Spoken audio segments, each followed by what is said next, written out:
Rahim.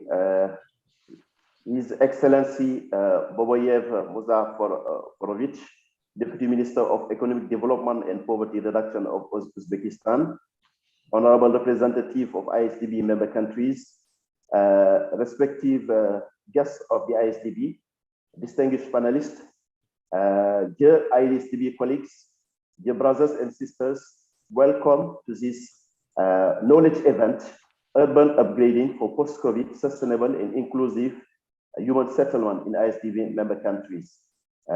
We have a very packed event with a high-level guests, but before we start, let's start with the few housekeeping that we need to explain. Before we start, here are some important notes. This is a live webinar through Zoom. Only the speakers and presenters can share the audio and video with the attendees. Now, attendees can ask questions through the Q&A tab. Throughout, we actively invite you really to use the Q&A tab throughout the session. The chat will be disabled for attendees. Simultaneous interpretation is available in English, Arabic, French, Russian, and Uzbek languages. As well as we have also YouTube live chat where you can ask questions, and then our colleagues also will feed these questions into the team, the panelists, and they will be able to answer these questions. Now, without further ado, we are going to give the floor to the Director of the Economic and Social Infrastructure Department, Brother Idrissa, to give the welcome remarks. Brother Dia, the floor is yours.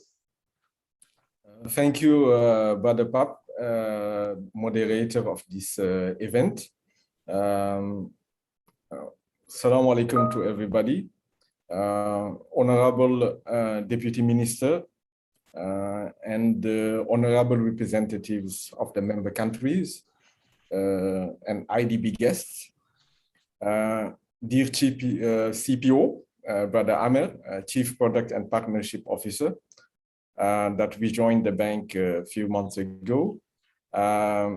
Distinguished panelists, including our friends with which we had long-standing collaboration, my IDB colleagues, and the organizing team of this event, dear brothers and sisters.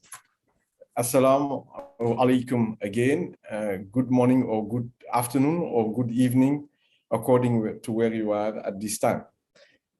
It is my pleasure to welcome you all to this knowledge event that is being organized on the sidelines of the IDB annual meetings that are due to start physically on the 1st of September. My speech would not be long, as our Chief Product and Partnership Officer, Brother Amir Bukvich, will be formally giving opening remarks in a few minutes. However, I would like to really express my thanks and gratitude to all the panelists and the distinguished guests who have accepted without any hesitation to join us organizing this knowledge sharing event that has been spearheaded by our urban practice. To the director of the housing department of the Ministry of Finance of Albania, a country with which we have a long-standing cooperation on urban-related matters, and to the director of Settlement Area Development in the Ministry of Public Works and Housing of Indonesia, another long-standing partner of the bank, I would like to ensure through this seminar and beyond that the bank remains ready and open to strengthen our cooperation in the urban planning and urban development activities in general. We are ready to foster the work with you on your future housing and slums upgrading projects and programs. To our colleagues from the sister development institutions and other international institutions, including IIB, UN Habitat, longstanding partner, City Alliance, and all the others, I would like also to confirm our openness to join hands with you and other MDBs and development partners to foster this joint work, as there is place for everybody in these huge endeavors that requires the skills, talents, and the financial capabilities of all of us. We believe that the partnerships are today the best way of enhancing our collective support to our member countries, in line with what was agreed as a global coalition for urban development in Quito, UN Habitat periodic conference. We believe that that's the way to increase our impacts on the ground and the inclusiveness of the process if we want to transform durably our urban landscape in our member countries. This framework of partnership also could fulfill the aspirations of the many that are expecting from us scientific, technological, innovative pushes and products that allows us to fulfill the goals we are setting for ourselves and that the world is setting for us. Today's event is a great opportunity in that regard for us to exchange our experiences and brainstorm together new ideas focused on urban upgrading in a post-COVID era, and in a way to foster the resilience and the living together in our cities. This knowledge event should serve, we believe, as an opportunity for then renewed cooperation and partnership and technical assistance to our member countries, along with additional resources mobilized to fulfill the aspirations of the new urban agenda in that regard.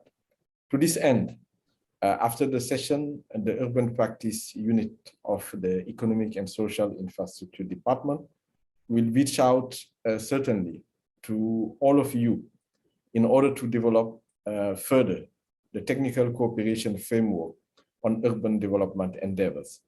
I'm glad to see here gathered before us very knowledgeable and distinguished and renowned experts as panelists and speakers in today's event.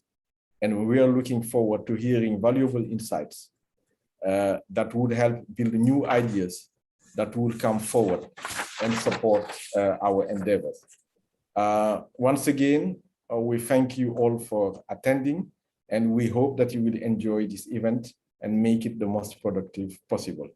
Thank you to all. Thanks to all. Thank you, Pap, and over to you.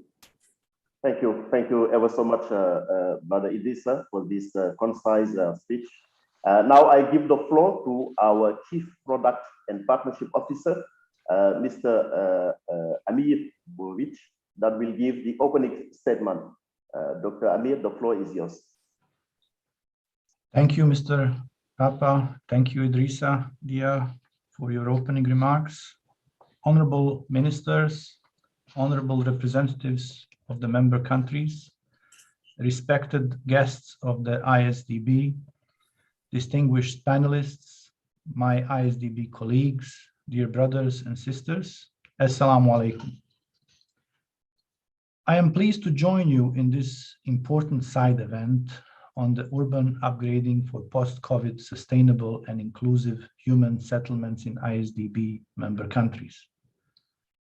The COVID-19 pandemic has uprooted the lives of billions. Many have lost loved ones, and many more continue to suffer from the disease. I myself have been suffering, and I was in the critical condition, and I myself lost very close friends from the disease. And the unavoidable consequences of what we must do to slow its spread. The COVID pandemic is a growing global crisis with devastating health, economic, and social impacts in every country, including our ISDB member countries. Cities are home to most of the world population and are centers of economic growth and innovation. However, with an estimated 90% of all reported COVID-19 cases, urban areas have become the epicenter of the pandemic.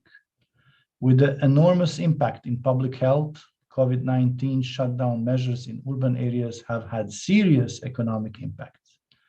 Millions have lost their jobs. Thousands of businesses are closed temporarily, and many more are in risk of permanent shutdown. Globally, the effects have been especially severe in the informal sector, which represents 90% and 67% of total employment in low and middle income countries, respectively. Low-income communities and densely populated settlements are particularly the high-risk groups to this pandemic. Without immediate measures, these populations are on the verge of falling in extreme poverty and increased inequalities. Dear brothers and sisters, better preparedness in cities and other urban settlements is critical for effective responses to COVID-19. Cities can manage this crisis and re-emerge as the hubs of economic and social energy, resilience, and innovation that make them such vibrant and appealing places for many to live. But this will take conscious policy choices, particularly with respect to managing inequalities, local capacity strengthening, and a green, inclusive, and sustainable recovery. A recent study from WHO, a UN Habitat, has demonstrated the strong linkages between health and urban territorial planning. Therefore, taking lessons from the current sanitary disaster, we must relook at how cities are planned and built so that our future cities can be safer and more resilient against crises of this nature. Improving urban spacing, enhancing healthcare and hygiene facilities, and increasing awareness of city dwellers are some of the key actions to improve resilience against pandemics. This requires more robust planning, stronger collaborations, and effective community participations, as well as significant investments. Last year, immediately after the spread of COVID-19 across the globe, ISDB has announced a financial package of USD 2.3 billion to support ISD member countries in COVID-19 response. For implementing this program, the bank has adopted a respond, restore, and restart approach to cover member countries' response needs in the short, medium, and long terms. The long-term actions include to re-kickstart the economy on a solid and resilient foundation and catalyze further private sector investment. ISDB shall continue to support its member countries to battle this pandemic and its multidimensional effects. Dear brothers and sisters, this knowledge event on urban upgrading for post-COVID sustainable and inclusive human settlements in ISDB member countries is very relevant and timely as we plan for promoting and developing urban upgrading for post-COVID resilience. Today, we have with us distinguished and experienced panelists and participants from different institutions and development partners. I am confident that we will find ideas, fresh energy, and enhanced partnerships to sustain our efforts for the recovery from COVID-19 through rigorous and productive discussions. Together, let us accelerate the exchange of ideas and scaling up of best practices. With this note, I declare open the virtual knowledge event on urban upgrading for post-COVID sustainable and inclusive human settlements in ISDB member countries. And I encourage you to get engaged. I wish you all inspiring and fruitful discussions. Thank you very much. And assalamu alaikum wa rahmatullahi wa barakatuh. Alaikum salam wa rahmatullah, Brother Amir Bukvich. Thank you for this profound but also personal, I would say, statement, which is really in line with what we are going to discuss today. As you mentioned, better preparedness is critical in our cities. The pandemic with multidimensional effects and also the need really to build for post-COVID resilience is absolutely critical. These are just few points I took from your speech, but it's absolutely a good roadmap for the discussion we are going to have today. Now, I'm pleased to welcome His Excellency Bobovic Muzaforovic. He is the Deputy Minister of Economic Development and Poverty Reduction in the Republic of Uzbekistan. Your Excellency, you have the floor.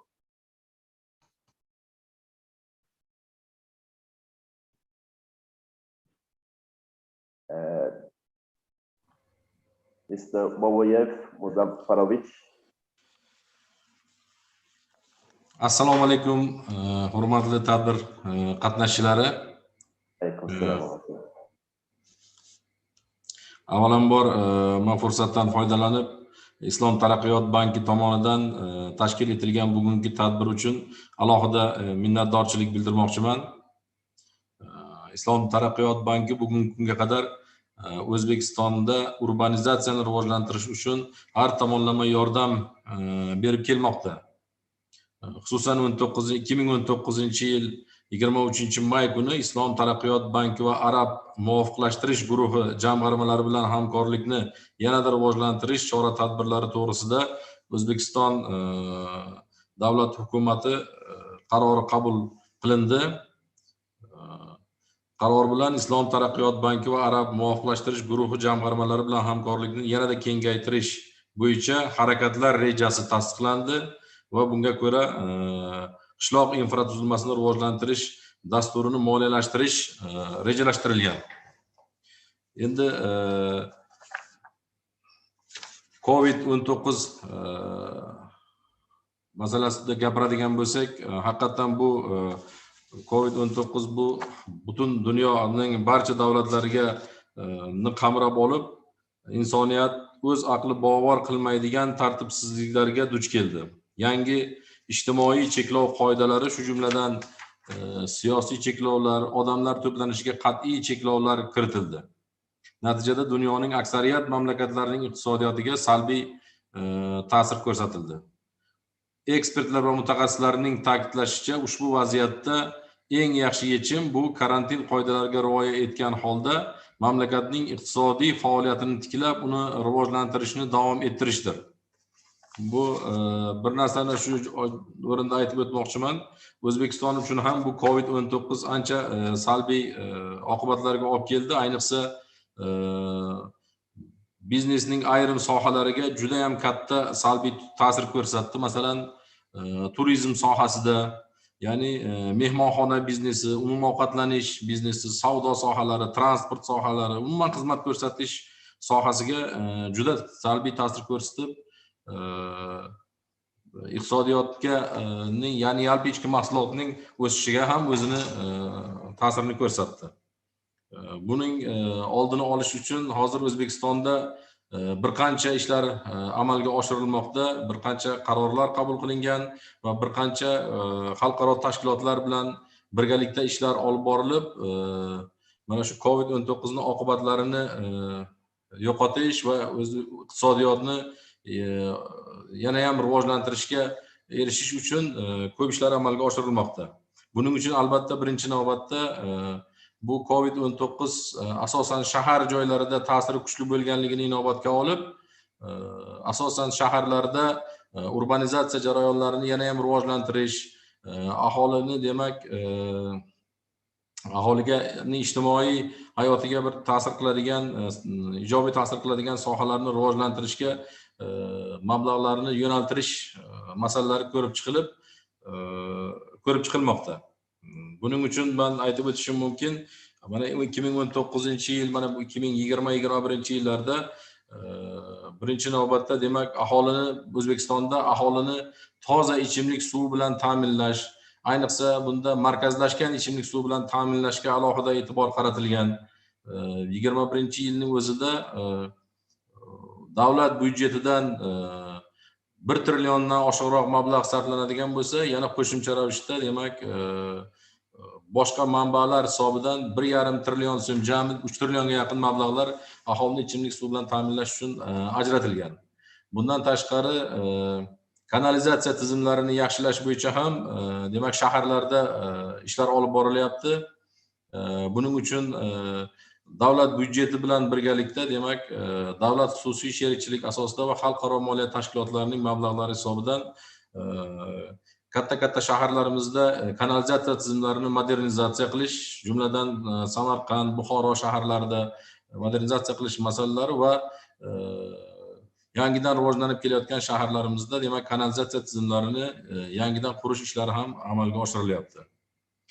Shu bilan birgalikda bizda urbanizatsiya jarayonlarida gapiradigan bo'lsak, demak mana bu 2021-yildan boshlab davlat byudjetidan demak har bir, ya'ni O'zbekiston hududida 205 ta shahar, tuman bo'ladigan bo'lsa, shularning har biri uchun alohida tuman markazlaridagi ko'chalarini obodonlashtirish, bu ko'chalar atrofida demak piyodalar yurish yo'laklarini qilish, velodorojkalar qilish, yoritgichlar qilish, ko'kalamzorlashtirish masalalari uchun alohida har bir tuman uchun mablag'lar ajratildi. Ya'ni bu yerda xalqni dam olishi, toza havoda yurishi inobatga olgan holda. Shu bilan birgalikda O'zbekistonda uy-joy programmasi ham jadal suratlar bilan amalga oshirilib kelinmoqda. Bunga albatta Islom taraqqiyot bankining mablag'lari, Osiyo taraqqiyot banki mablag'lari ham sarflanib ajratilgan. Mana 2020-yilda biz 30.000 xonadonga ega uy-joy qurilishini agar amalga oshirgan bo'lsak, biz 2021-yilga kelib 45.000 ta shunaqa xonadon quriladigan uy-joylarni demak qurilishini amalga oshirish rejalashtirilgan va bu ishlar boshlab yuborilgan, amalga oshyapti. Buning uchun albatta mana Osiyo taraqqiyot bankining 100 million dollarlik kredit mablag'larini ham mazkur ishlarga sarflaganmiz va 21-yilda boshlab biz mana shu uy-joylar qurilishini, ko'p qavatli uylarni asosan demak biz massivlar shaklida qurish, kichkina shaharchalar, yo'ldosh shaharchalarni tashkil qilish maqsadida biz yo'naltiryapmiz. Shu bilan birgalikda yana aytib o'tishim mumkin, demak biz 21-yildan boshlab biz o'sha qurilayotgan uy-joylarni asosan demak investorlarning mablag'larini ham jalb qilish masalalarini ko'rganmiz. Bunga demak o'sha qurilayotgan uy-joylarni infratuzilma obyektlari, ya'ni suv bilan ta'minlash, kanalizatsiya tizimlari, yo'l va hokazo, elektr energiya bilan ta'minlash masalalarini biz davlat byudjetining mablag'lari hisobidan moliyalashtirib beryapmiz. Shu bilan birgalikda demak bitta misol keltirishimiz mumkin, albatta ko'plab misollar keltirishimiz mumkin. Mana masalan biz Andijon viloyati hududida 411.000 aholiga mo'ljallangan yangi Andijon shaharchasini barpo qilish loyihasini boshlab yuborganmiz. Yoki Samarqand shahri atrofida Qorasuv massivi tashkil qilinib, bu yerda ham 100.000 dan oshiq aholi yashaydigan katta massiv qurilishi boshlangan va bugungi kunda qurilish ishlari 50%, ya'ni darajaga yetib borgan. Xuddi shuningdek boshqa viloyatlarimizda ham o'sha shahar atrofida yangi massivlarni tashkil qilish ishlari boshlangan va bu yerda biz yana bir nimani inobatga oldik, ya'ni o'sha qurilayotgan demak tashkil etilayotgan shaharchalarda va urbanizatsiya ishlarini amalga oshirishda albatta biz infratuzilma obyektlariga birinchi navbatda e'tibor berganmiz, ya'ni ularni yo'l, suv, ichimlik suv, kanalizatsiya tizimlarini qilish va shu bilan birgalikda ijtimoiy soha obyektlariga ham davlat byudjetidan mablag'lar ajratilib, u yerda demak yangi maktablar, yangi maktabgacha ta'lim muassasalari, yangi demak sog'liqni saqlash muassasalari ham davlat byudjetidan moliyalashtirib barpo etib kelinmoqda. Misol keltirishim mumkin, masalan Surxondaryo viloyati Denov shahrida yo'ldosh shaharchasi Lochin massivida 950 ta kvartira mana 21-yilda qurilish ishlari ketyapti. Samarqand Qorasuv massivida 3890 ta xonadon, 1600 o'rinli maktab, 120 o'rinli maktabgacha ta'lim muassasasi qurilish ishlari ketyapti. Xuddi shunday Farg'ona viloyatida bunaqa misollarni juda ham ko'plab keltirish mumkin.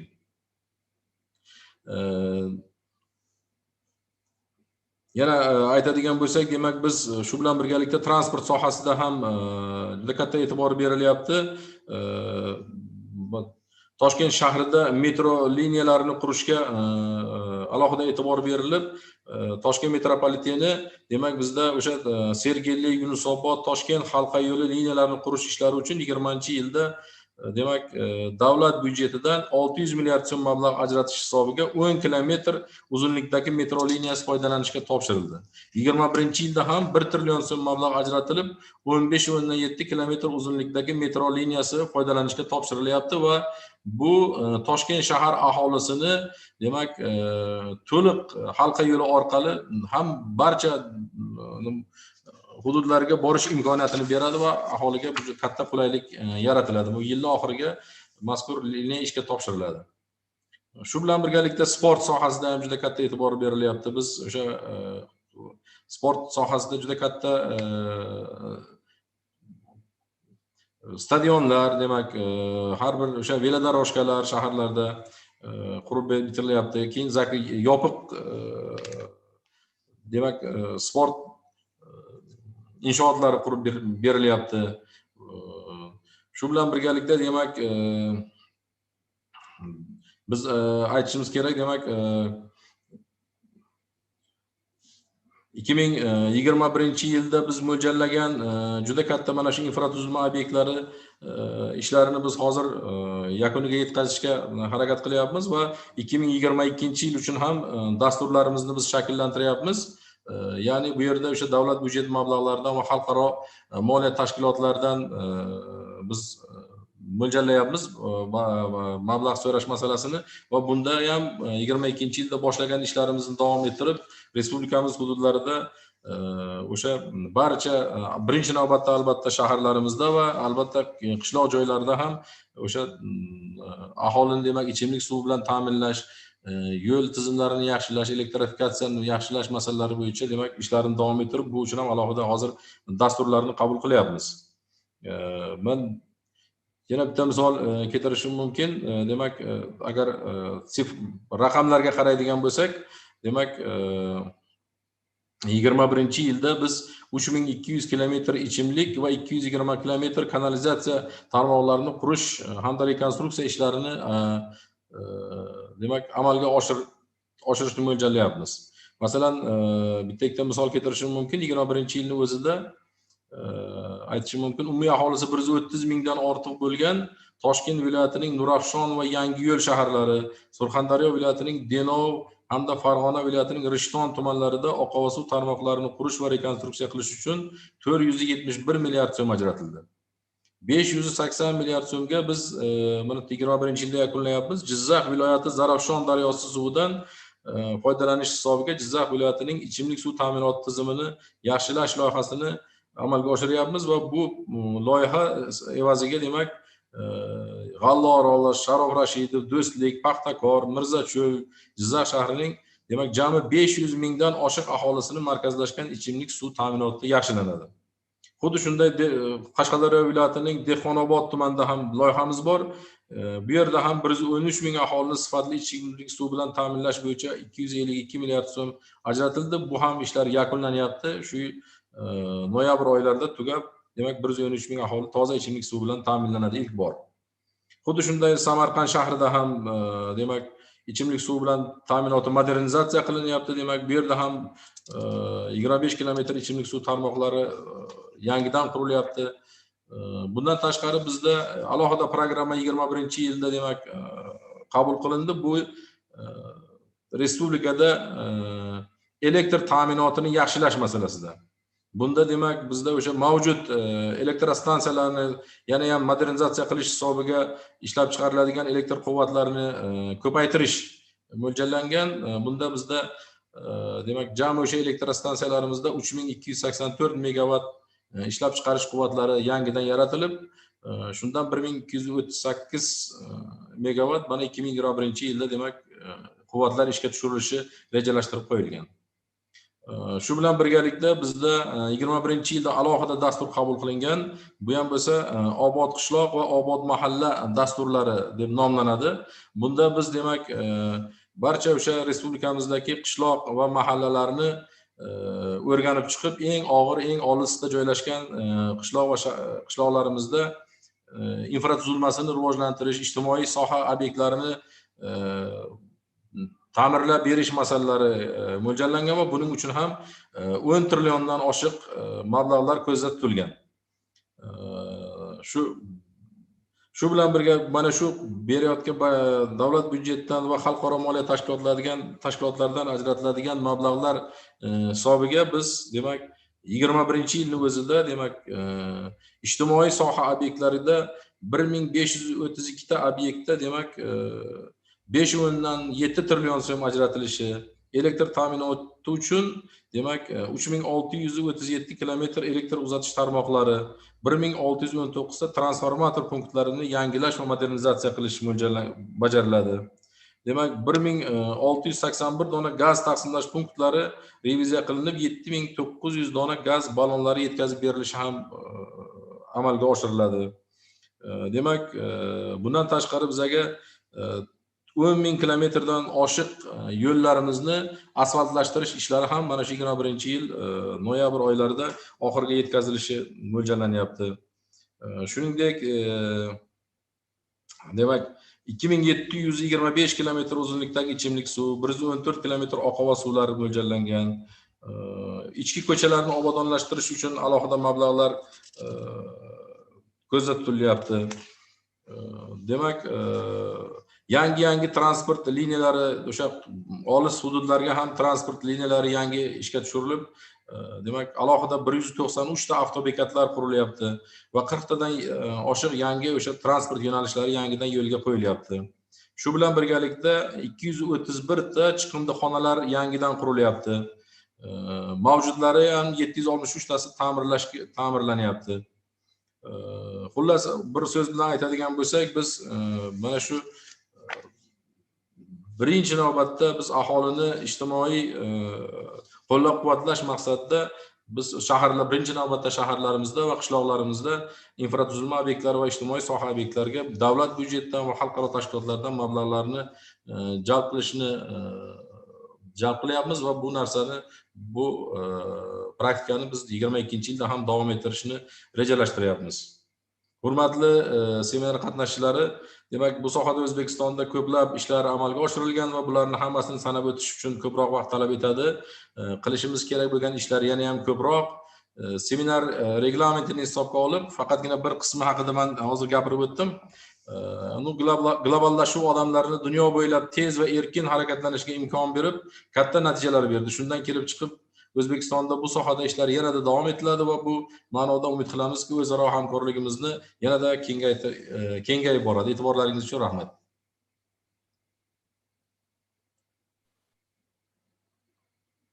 Thank you very much, Your Excellency. Now I know you are a very busy person. Before you leave, we would like to take a group photo. So I will ask all my colleagues, the panelists, please. Can you open your camera when you are going to take a group photo?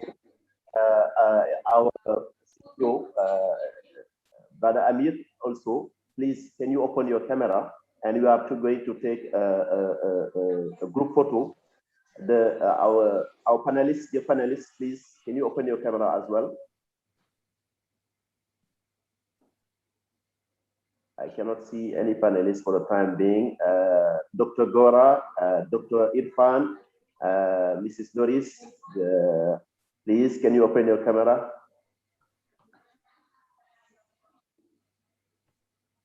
Yes. Pak Wahyu, yes, can you open your camera? And we are going to take a group photo. I think when it's done, Bipin, you can let us know when it's done.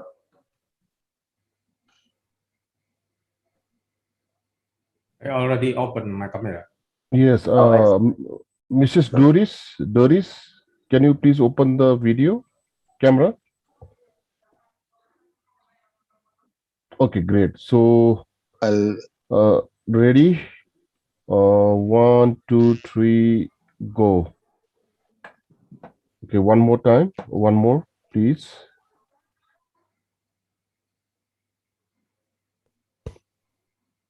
One, two, three, go. Okay, thank you so much. Thank you so much, Brother Bipin. Thank you, Your Excellency. I think we had a very interesting statement from your side, talking about how post-COVID resilience is being developed in Uzbekistan. You mentioned about the economy. It's very important. You mentioned a lot of things that are being done in the economy, about the housing also as well, the number of housing that are going to be built, the urban mobility, you mentioned about that, and also all the efforts that the government of Uzbekistan is doing in provision of clean and safe drinking water, in provision of sanitation and sewage system, as well as providing clean and safe drinking water, but also a good sanitation system. But I think one of the main statement you made was that the COVID impacts, actually the impacts are bigger in the rural areas, because generally speaking, people have this, we think that it's more in the urban areas that we have really big impacts regarding the COVID on the human settlement. That's why it's important in this knowledge event is talking about human settlement, both in the urban areas, but also as well as in the rural areas. And we thank you really for this important statement, important message you share with us today, and we thank you for that. And we are going to move to the second part of this knowledge event. Now, the idea is to start with one flagship program, which is the National Slum Upgrading in Indonesia, because we mentioned that this is a knowledge event and want it to be as practical as possible. And we will finish with also a flagship program, which is basically towards Arab cities without informal settlement with UN Habitat, a program that is being done basically jointly between UN Habitat in the regional office Arab states and IsDB. Now, in between these two projections, between these two presentations, well, we'll have basically the analysis from our high-level and seasoned experts, both from AIB from Albania, from UNDP, from GORA, from City Alliance. These experts will give basically the analysis of how we can build post-COVID resilient cities and human settlement. So without further ado, I will give the floor to Pak Wahyu. Dr. Wahyu is basically the Director of Human Settlement in the Ministry of Public Works in Indonesia. He will give us this presentation on the National Slum Upgrading. I just want to explain that this is a flagship program because in 2008, the ISDB started with the poverty alleviation in Indonesia. And after that, in 2012, we moved to the Sustainable Development Program. After that, we have the SANIMAS, community-based sanitation, and the fourth phase of this program is this National Slum Upgrading. So, Dr. Johannes Wahyu, you have the floor to give us your presentation on the National Slum Upgrading. Thank you. Thank you, Bapak. His Excellency Bapak Atif Musafarovic, dear colleagues Idrissa Dia and colleague Dr. Amir. Very good evening. Greetings from Indonesia. Hello, everyone attending the webinar, this session. Welcome to this webinar. As globally known that the COVID-19 pandemic impact to not only our health but also to the widespread economic and rising unemployment rate for all nations impacted. So as Papa mentioned, that I'm going to share with you about the current situation in Indonesia dealing with urban upgrading for post-COVID sustainable and inclusive human settlements.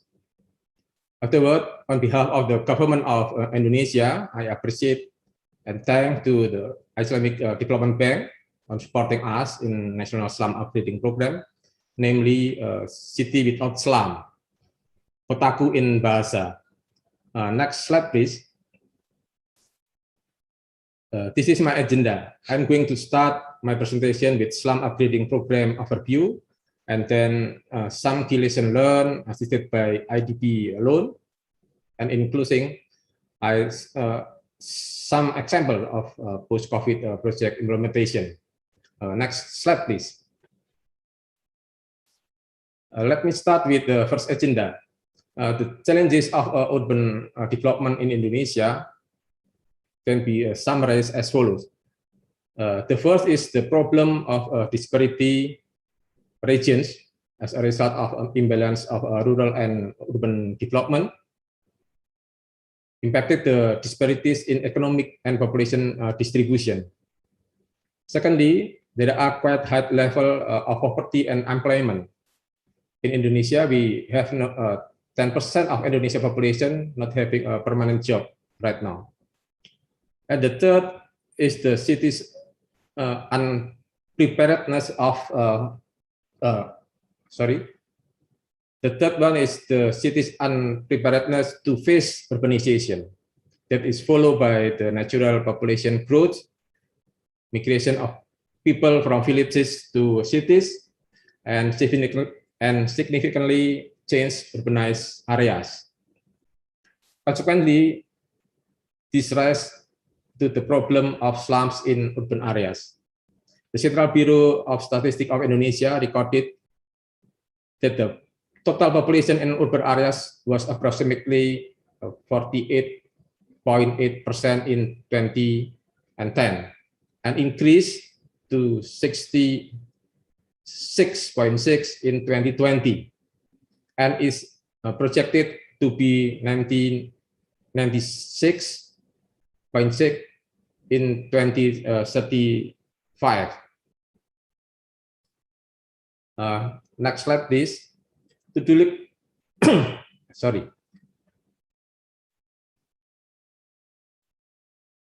with the problem of slums, the Indonesian government implement policies with several approaches. By referring to the first one is National Medium-Term Development Plan 2020 to 2024, with the main targets being basic infrastructure services and economic infrastructure development. Secondly, the strategic plan of the Ministry of Public Works for 2020 to 2024, with the main target being the realization of smart living and disaster resilient human settlement, where it is hoped that 100% of drinking water services and 100% of proper sanitation services will be achieved at the absence of slum settlement in urban areas. In more detail, these targets are stated in the strategic plan of our Directorate of General of Human Settlement for 2020 to 2024. And the fourth one is Indonesian policy dealing with the slum settlement, also refers to the Sustainable Development Goals, especially to the sixth goal, namely the ensure availability and sustainable management of water and sanitation for all, and the 11 goals, namely make cities and human settlement inclusive, safe, resilient, and sustainable. Next slide, please. Our National Slum Upgrading Program, Kotaku, is a government program under the Directorate General of Human Settlement, aimed to achieve the slum upgrading target in accordance with the National Medium-Term Development Plan of 2015 to 2019 and 2020 to 2024. The main goal is to improve access to infrastructure and services in selected urban slums, and to reconstruct as well as to strengthen public facilities and housing in disaster-affected areas in order to support the realization of decent, productive, and sustainable urban housing.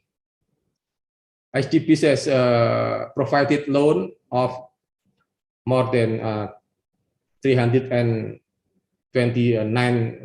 million US dollar, or equivalent to 90% of the project financing, used for the following components. The first one is block investment for slum alleviation and prevention, building a community institution and local government, knowledge generation and review, management, design, and supervision consultancy. And the last one is contingency.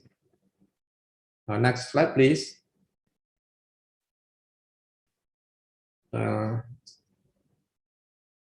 Dear colleague, overall, the NSUP project is spread across 34 provinces to serve 269 cities, consisting of 1,100 more urban villages, expected to reduce more than 38 million hectares of slum areas. Meanwhile, IDB's loans are spread across Western Indonesia by serving 15 provinces, with the blue picture, and 116 cities, and more than or almost 5,000 urban villages, which are expected to complete more than 16,000 hectares of slums settlement.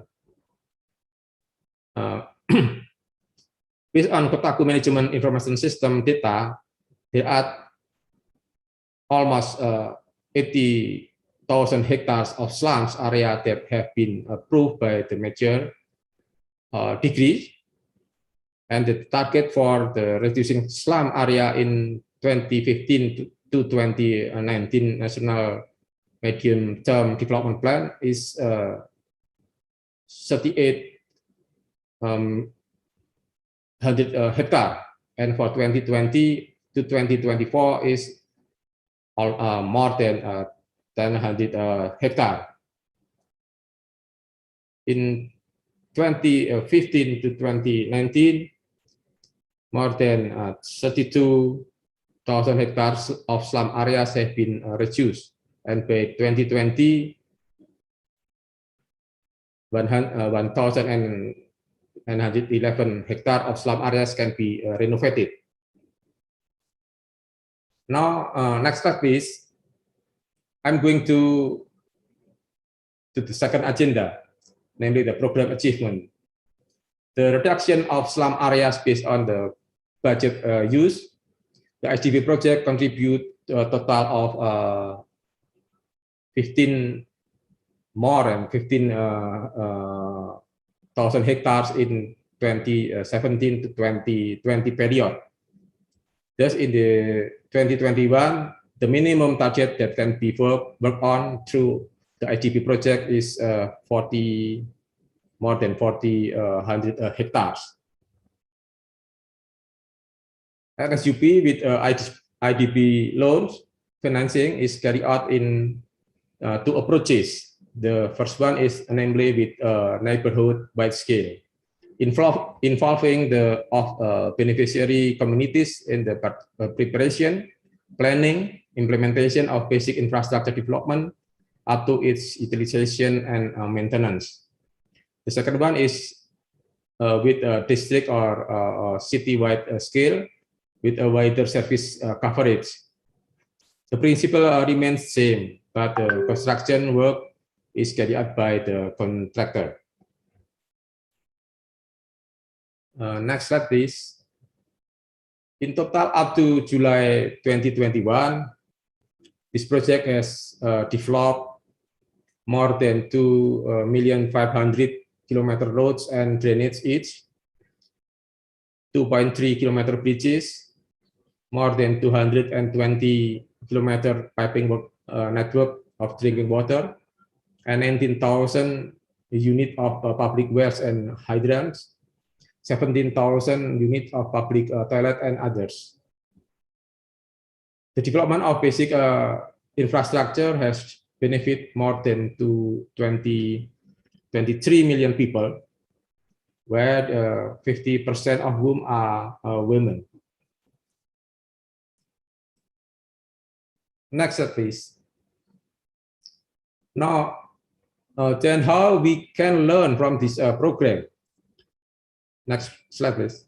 The first one is local government as the forefront.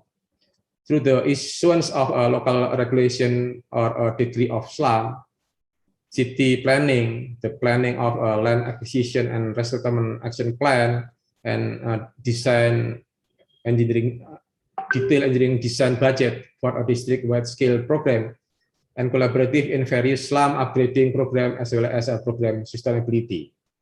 The second one is a high level of community participation. Community empowerment approach has been consistently applied since integrated community-driven development that placed the community as the main actor of the program. The third one is strong institutionalization. Urban Village Community Committee is the main driver of the community, a forum for aspiration and a catalyst for social capital, where the group of utilization and maintenance of infrastructure is community institution response to maintain the infrastructure. The fourth one is the spatial and participatory planning.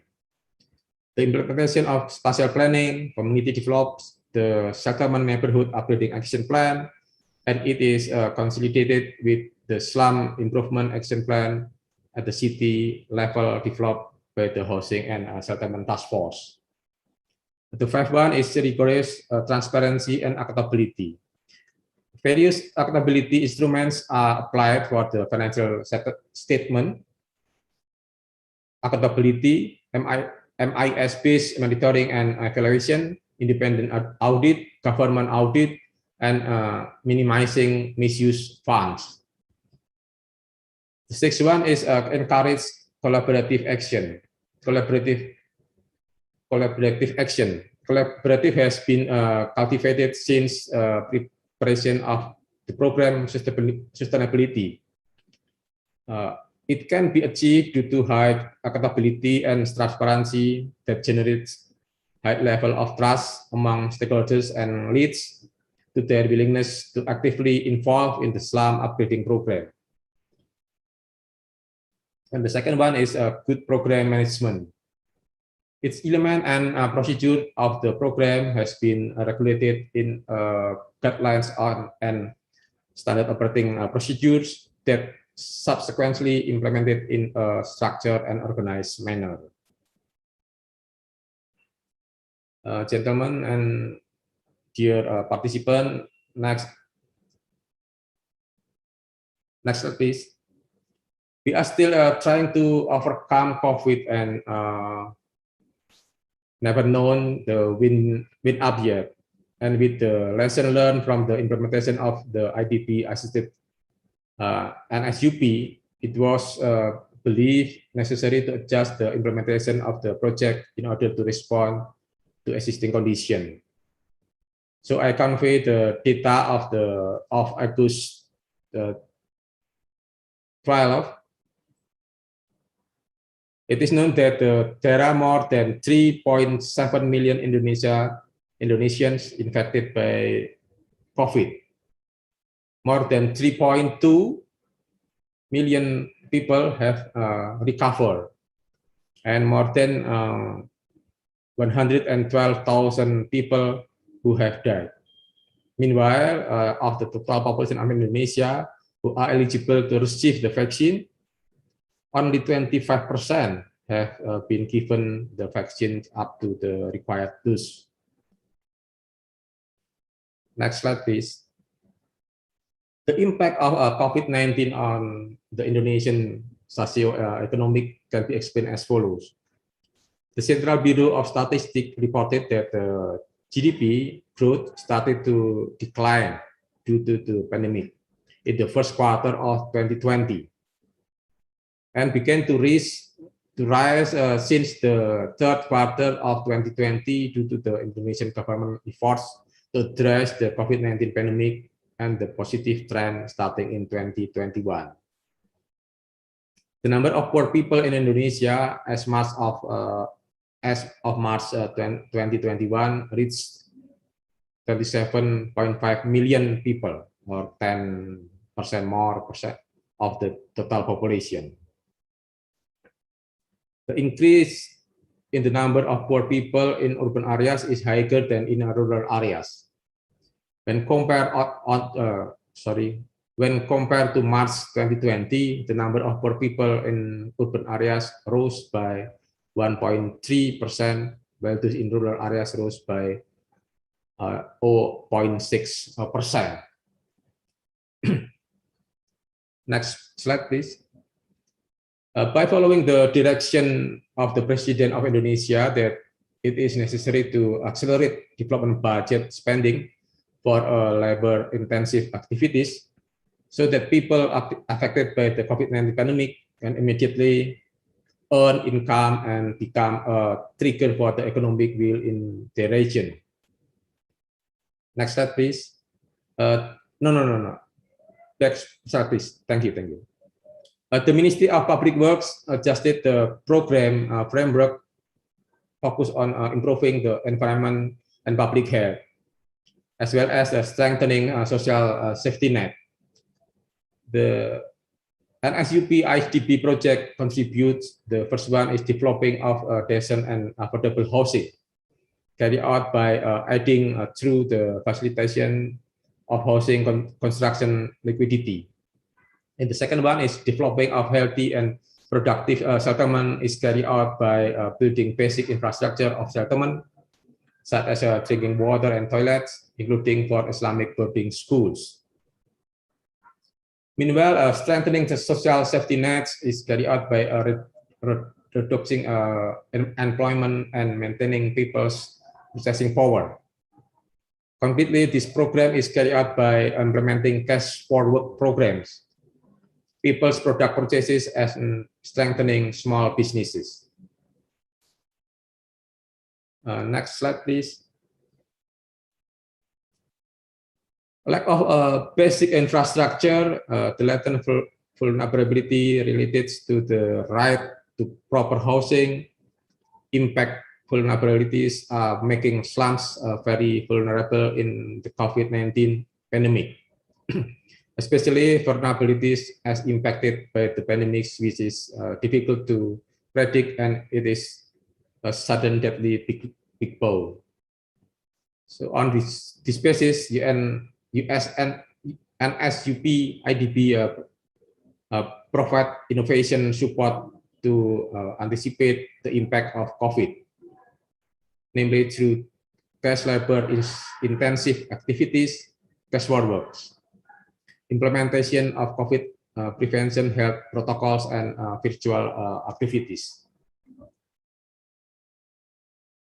Next slide, please. Cash work is implemented in 14 provinces, 116 cities, and more than 100 villages to improve community-based settlement infrastructure. This is the figure the example. With this method, it was recorded that at least 64,000 local workers could participate, with daily wage of $7 averagely, each worker received $254 income over 2 to 3 months of working. Next slide, please. This is the program implementation results. In the last part of the presentation, I will not convey conclusion, but I will provide some example of activities, which I hope can give an impression on the implementation on the NSUP IsDB project dealing with the COVID pandemic. The first one photo is the condition before and after repair in the Kelurahan Dalam Bugis, Pontianak City. This is the in Borneo Island. You can see the condition before, pre, on the post construction. Yes, but Wahyu, if you can summarize in 2 minutes, because we are behind. Yeah, I think it's just show you all the result of from the activities. So I can close my presentation now. Thank you. That's all. Thank you. Thank you, Papa. Thank you ever so much, Pak Wahyu, Director of Human Development at the Ministry of Public Works. This presentation was really excellent with key messages. For instance, you talked about basically the 7 key elements for a successful program, and you detailed it, and that was very useful, I think, to take that into this event. Also, what with regard to the impacts, the huge impacts of COVID in Indonesia, what are the steps that have been taken by the government? For instance, the 6 steps for improving social safety nets. You mentioned cash for work, COVID protocol, and so on and so forth. So this is very detailed, and I'm sure during the discussion, people will come and you will have really the opportunity to give more explanation on this regard. Now, I'm going to give the floor now to our really experts that will give the technical analysis. And I will start with our colleagues. My colleague Ping Yin Shi was a senior urban strategy officer from the Asian Infrastructure Investment Bank. Now, Ping Yin Shi serves as lead officer for urban policy and strategy at the AIB. He is responsible for advocacy and supporting implementation of AIB's sustainable cities strategy, including policy, coordination, upstream programming, and partnerships. He has over 20 years of professional work experience with both public and private sectors in facilitating cross-border investment in special economic zone. Now, Mr. Shi, the question would like to raise is the following one. What are the main features and characteristics of slum and informal sector as an infrastructure bank? How do you see and where would be the priorities of the Asian Infrastructure Investment Bank, AIB, to help for post-COVID urban upgrading and urban resilience towards slum and informal settlement in the Asia region? Where would you focus? Would you focus essentially on the infrastructure aspect of the recovery? Would an economic and social stimulus would be needed as well for those poor urban communities to promote the local economic development? Mr. Shi, you have the floor. Merci. Thank you very much, Brother Papa. Can you hear me? Over. Yes, we can hear you very well. Excellent. Assalamualaikum. Good evening. Firstly, let me thank Brother Papa and the Islamic Development Bank and the host government of Uzbekistan for giving us this opportunity to speak at this very important human settlement side event in conjunction with the ISDB annual meeting this year. Brother Papa has posed 3 important questions, so let me try to address them one by one. The first question regarding the priorities of AIIB.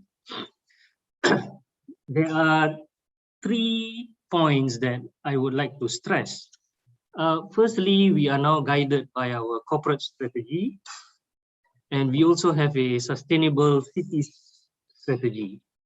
Now, these policy documents are aligned with the aspirations of the Sustainable Development Goals, the New Urban Agenda, Paris Agreement, and the Sendai Framework for Disaster Risk Reduction.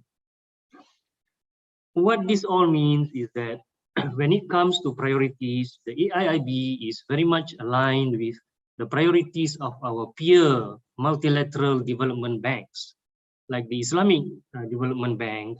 And the Islamic Development Bank is and has and will be a co-financing partner for us moving forward to promote sustainable socio-economic development in common member countries.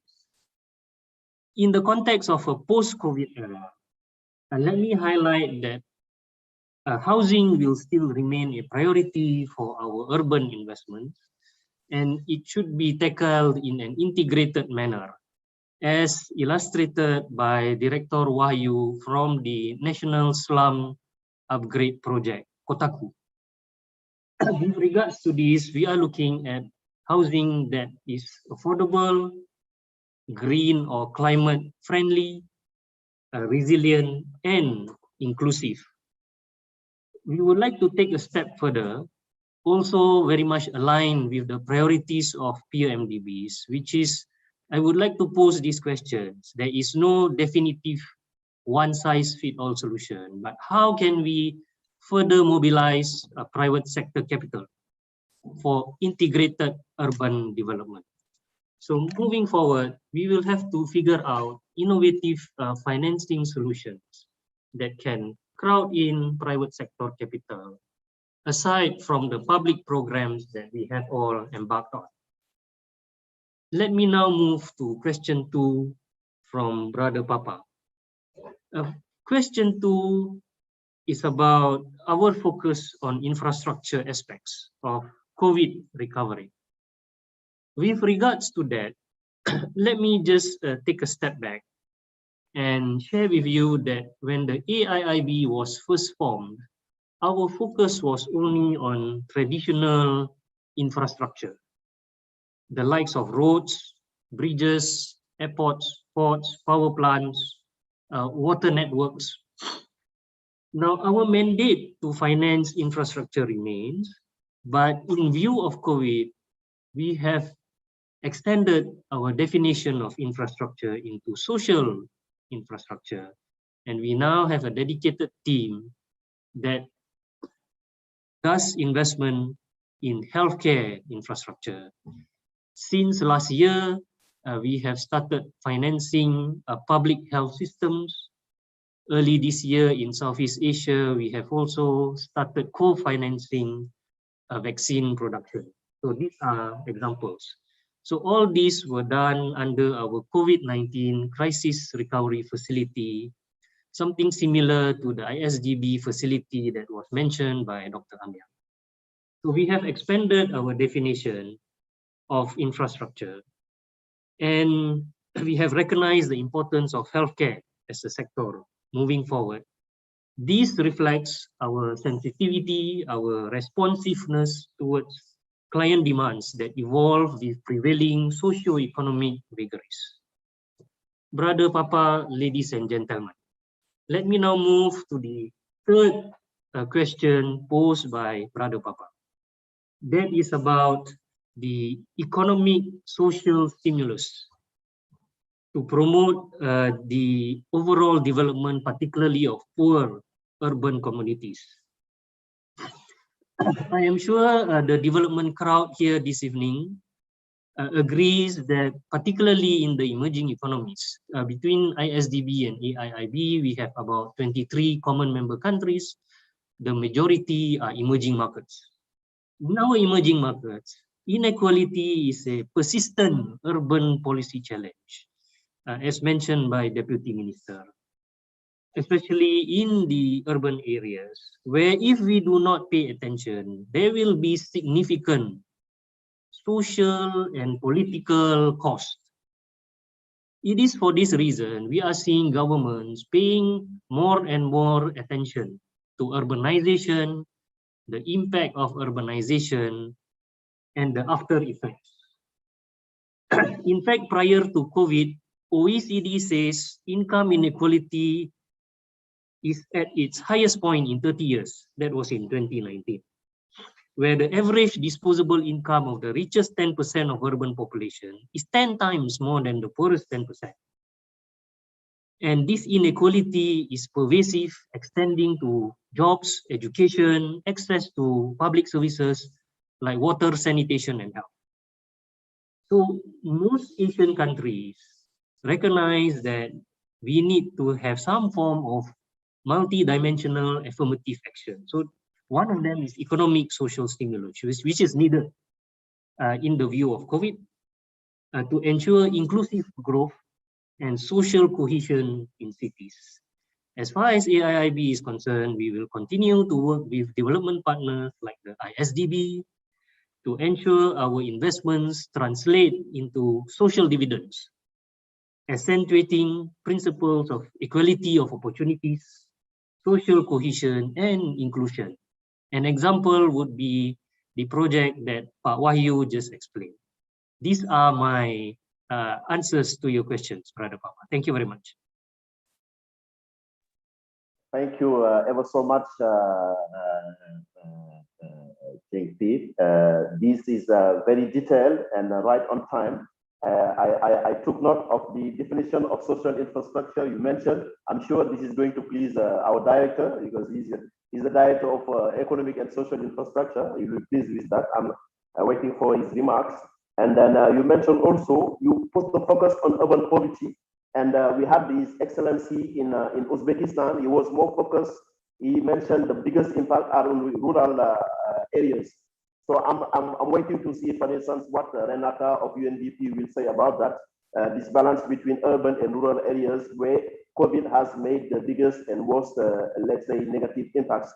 During this discussion, we'll see about that. But really key points you mentioned about also how to mobilize private sector in capital. This is important because the needs are so huge. There is a way really to see how we are going to face this rebuilding, restart and restore. Now I'm going to give the floor to Mrs. Doris Andoni, Director of Social Housing in Albania, and she's the Director of Housing Policy Department at the Ministry of Finance and Economy. Previously, she holds position of General Director of National Housing Agency, and then she's also part of the Housing and Land Management Committee. Now, the question is as follows.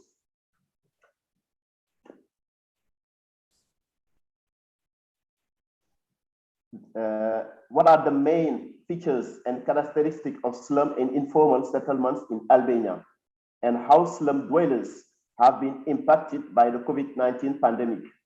What are the main programs and projects being planned by the government of Albania to eradicate slums and promote urban resilience? How will they be financed? What kind of stimulus should be provided to the urban poor communities in Albania to make them more resilient and provide them access to social housing? Mrs. Doris Andoni, you've got the floor. Thank you. Thank you, Papa, and thank you for inviting me in this very important activity today to share my experience from Albania. Without taking much time, because I see that we are a bit running out of time, I would enter immediately to answer your first question about the main feature and characteristics of slums and informal settlements in Albania and how they were impacted by COVID-19 pandemic. Well, informal settlement, just an introduction to understand also the magnitude of the problem in Albania. Informal settlements appeared immediately after the collapse of the totalitarian regime as a need for better working and employment opportunities and quality of life of population that was living in the eastern part of the country, which is mountainous and with very poor service with everything, infrastructure and social and health services. So, and these areas of opportunities are found in the coastal area, in the western part of the country and capital city, where nowadays informal settlements occupy 41% of total living area and host 34% of its population.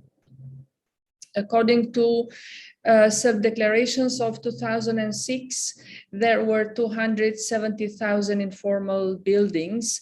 And to my view now, after 6 years, more than, what is that? More than 15 years, this number has doubled.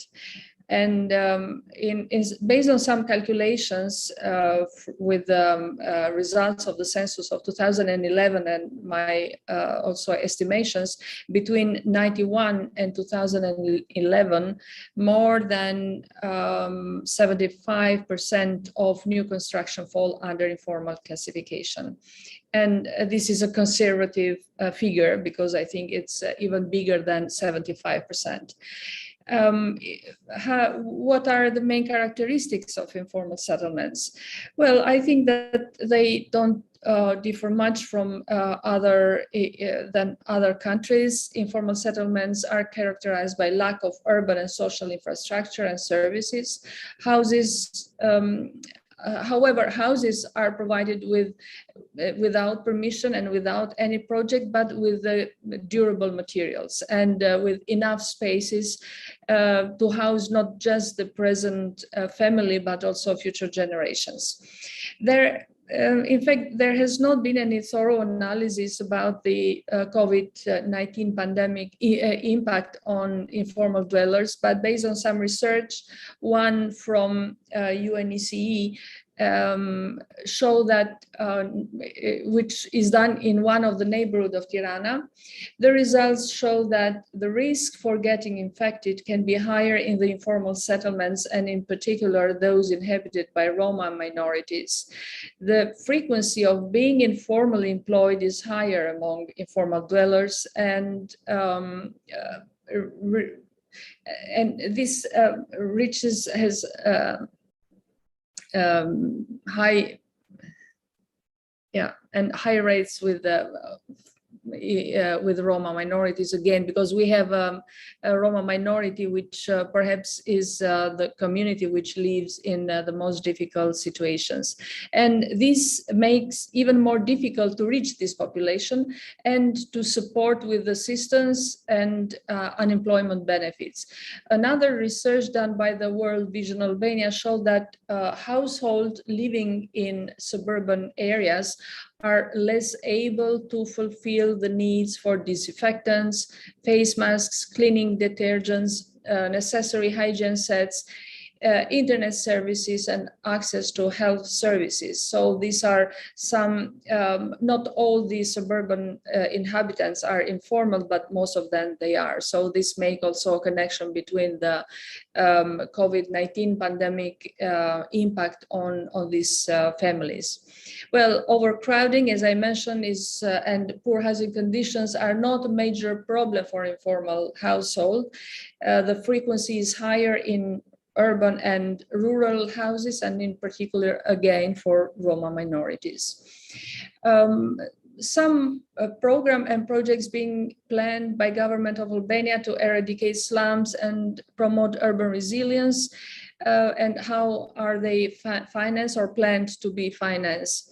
I am not going through this historical path that intervention in different phases of this 30 years of history of informal settlements, because it will take a bit more time. But I would like to inform that nowadays the policy to eradicate informal settlements is mostly legalization of houses together with land, along with improving infrastructure. The legislation on legalization excludes from the legalization process an object that does not have a permanent roof, such as barracks, tents, shacks, and others similar to them, as well as those that are where a public investment is planned.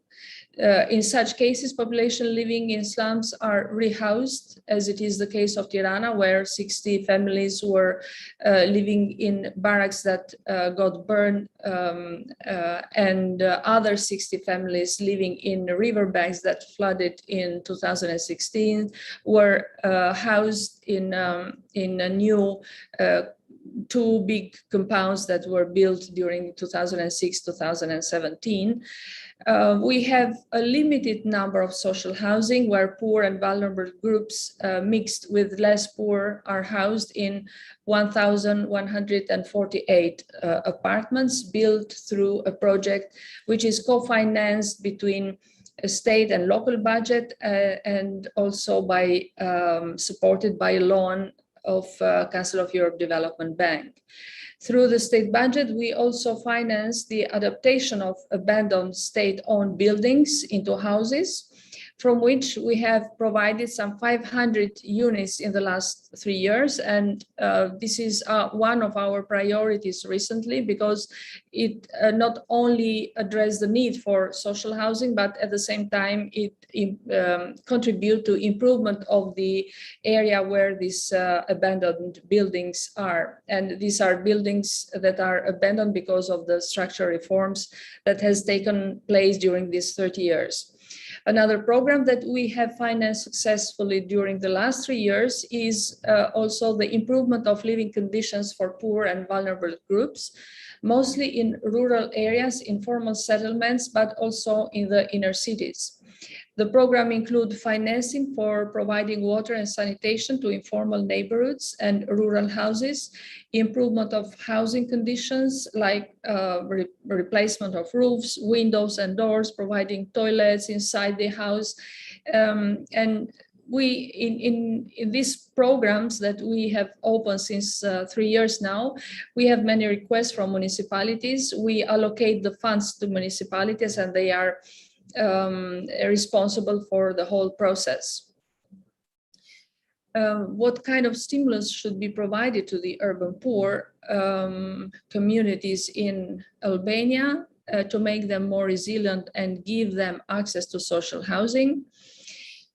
I found very appropriate this question to make the poor resilient, and it reminds me a publication of 1983 of the World Bank Enabling Markets to Work, which became the Bible for governmental policies that led to liberalization of markets. However, the poor were not getting the expected benefits, and some commenters at the time raised the question if policies should enable markets to work or should enable the poor to enter the markets. Well, this is a discussion of a long time discussion, which somehow divides also positions between left and right, but still it is important to address even nowadays. When we mention the poor, we refer to a condition that it is a consequence of several factors that can become on their side the consequence of poverty. Take, for example, the housing conditions. Poor housing conditions are consequence of poverty and not its cause. But if they persist, so if these bad and poor housing conditions persist for a long time, they become a poverty trap. Therefore, we think that short-term solutions should address the housing conditions, because we cannot wait until people get educated, get trained in the job, and then get a job and then improve their houses. We have to invest for improving the housing conditions of the family, which contribute for and affect for better the education of children, family relations, quality of work, and so on. In the long run, education and vocational training to respond to the market needs are needed, and this is something that we have included in our legislation as a must for implementing housing programs to be combined with other line policies, sectorial policies. And finally, about the resilience of and how to stimulate and to build resilience. As you know or may know, before COVID-19 became a pandemic, Albania was hit by a devastating earthquake that killed 51 persons and left homeless 14,000 families, around 56,000 people. A bill of $1 billion was calculated to rebuild and repair the damages. In January 2020, a donor conference was held in Tirana, where international donors pledged more than $1 billion to support the reconstruction, but also to develop long-term policies. Both these natural disasters, in our case, but I think it's not only our case, showed the fragility of the systems. and their inability to resist and to adapt. But at the same time, they demonstrated a strong human solidarity for not leaving anyone behind, while opening new windows and opportunities, including possibility for building back better, rethinking of public spaces, developing new technologies for working from home, and much more. The challenges faced by this major disaster, so to face this major disaster, but not only because our country is different regions are affected periodically by natural disasters such as landslides, erosion, flooding, and so on. If you can summarize quickly. Yeah. The last sentence, now we have reflected this in our draft housing strategy review, and this one of the major intervention or requirements is a better governance and coordination of sectorial policies. Thank you very much. Thank you ever so much, Doris and Doni, for this excellent presentation, and also the key question or points you raised. For instance, this if policy should enable markets to work, or should policy help poor to access the housing market? This is an open question, and I'm sure during the Q&A session, people will come back to that. Now, I'm just going now to introduce, to give the floor to Julian Baskin. Julian Baskin is the principal urban advisor at City Alliance. Julian Baskin works at City Alliance Secretariat based in Brussels, and he is a town and regional planner with some 35 years of practical experience in urban programming, with a focus on African cities. He has strong experience designing and managing urban programs that include governance, participatory planning, slum upgrading, and affordable housing. Now, Julian, the question is the following one. City Alliance has been at the forefront of fight against urban poverty, slums, and informal settlements since its inception. Now, taking into account the geographical span of your organization, what are the main lessons learned on the impacts of COVID-19 on the residents of slums and informal settlement to make the poor urban community more sustainable, inclusive, and resilient against the ongoing pandemic? What kind of economic stimulus, social safety nets, and basic service needs need to be provided as continuous service? Now, how can secondary cities be used to promote a more balanced spatial development to improve the physical and social environment, and how to ensure that people can mutually support each other in performing all the functions of life and developing to their maximum potential? Julian, you've got the floor. Thank you. First of all, greetings to everyone, and thank you to the Islamic Development Bank for the honor of being able to address this panel. These are difficult questions, and I just want to say up front that the Cities Alliance, as you said, is a global partnership that focuses on the role of cities in poverty alleviation and sustainable development, and has as its tagline, cities without slums. So the question of urban poverty and the question of slum upgrading is fundamental to our DNA and has been for the last 20 years. Now, prior to COVID, in 2016, the Cities Alliance undertook a study of 32 African cities across 4 countries, and did the study, which resulted in thousands of pages of information, etc. But the 3 key findings were, number one, the key finding was that we have, as the fundamental crisis facing cities, unemployed youth living in slums, living in substandard housing, in underserviced settlements, in degraded environments. A previous speaker spoke to that, and just imagine what that means for the long-term sustainability, the long-term planning of any city. The second point we came up with was that local governments are not in a position to deal with these issues. They don't have the human resource capacities. We did a survey of what human resource capacities exist, and we found that they only had 24% of the skills required to manage a city, if compared to a city of equal size that is managing well.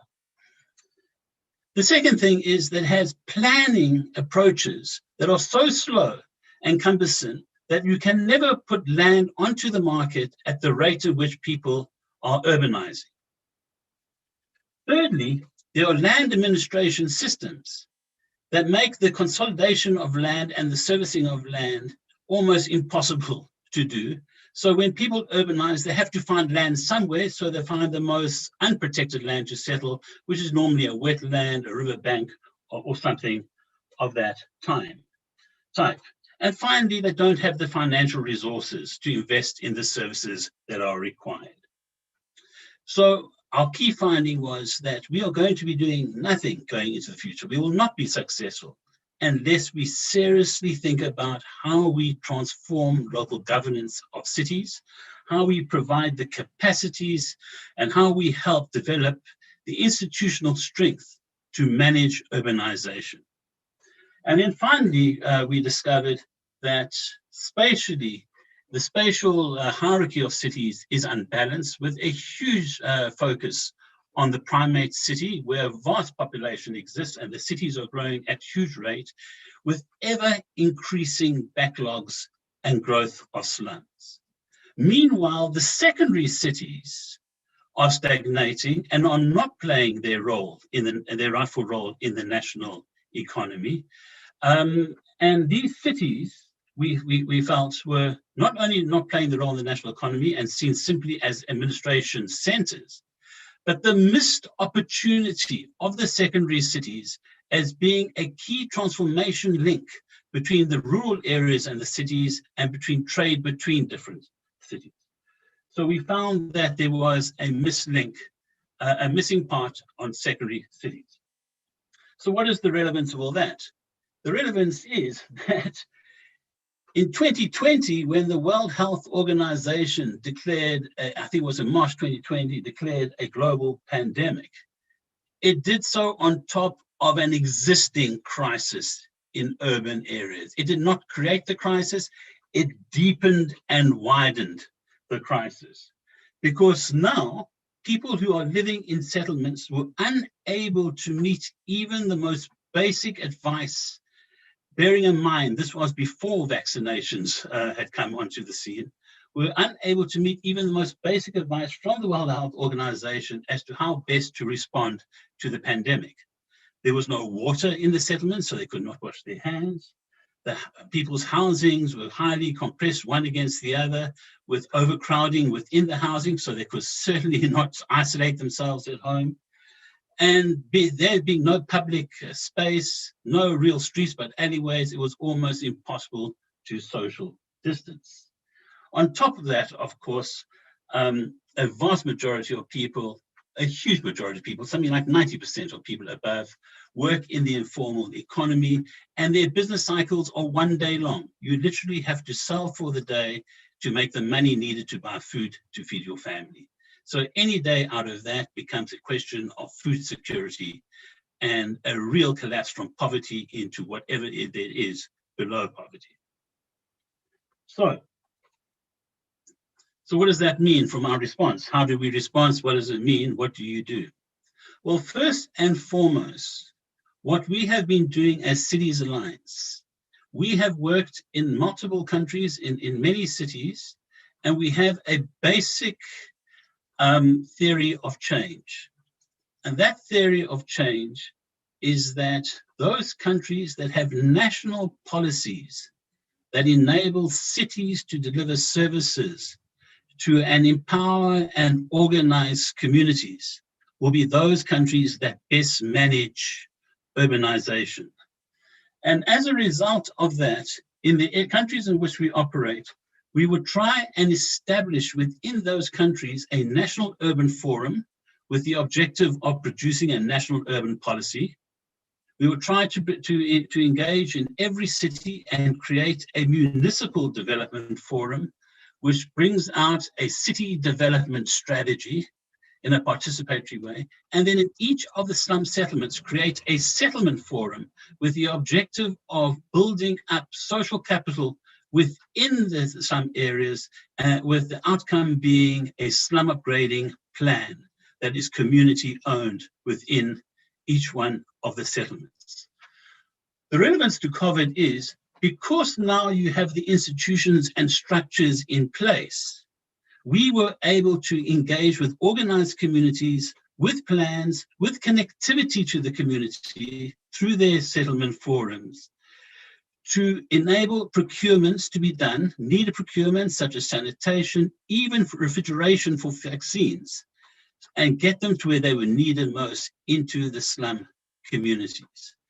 So fundamental to any crisis is to have the institutional structures in place that enable the targeting to the right place and enable it to be done in a transparent way by having people account to settlement forums and other institutions of that type.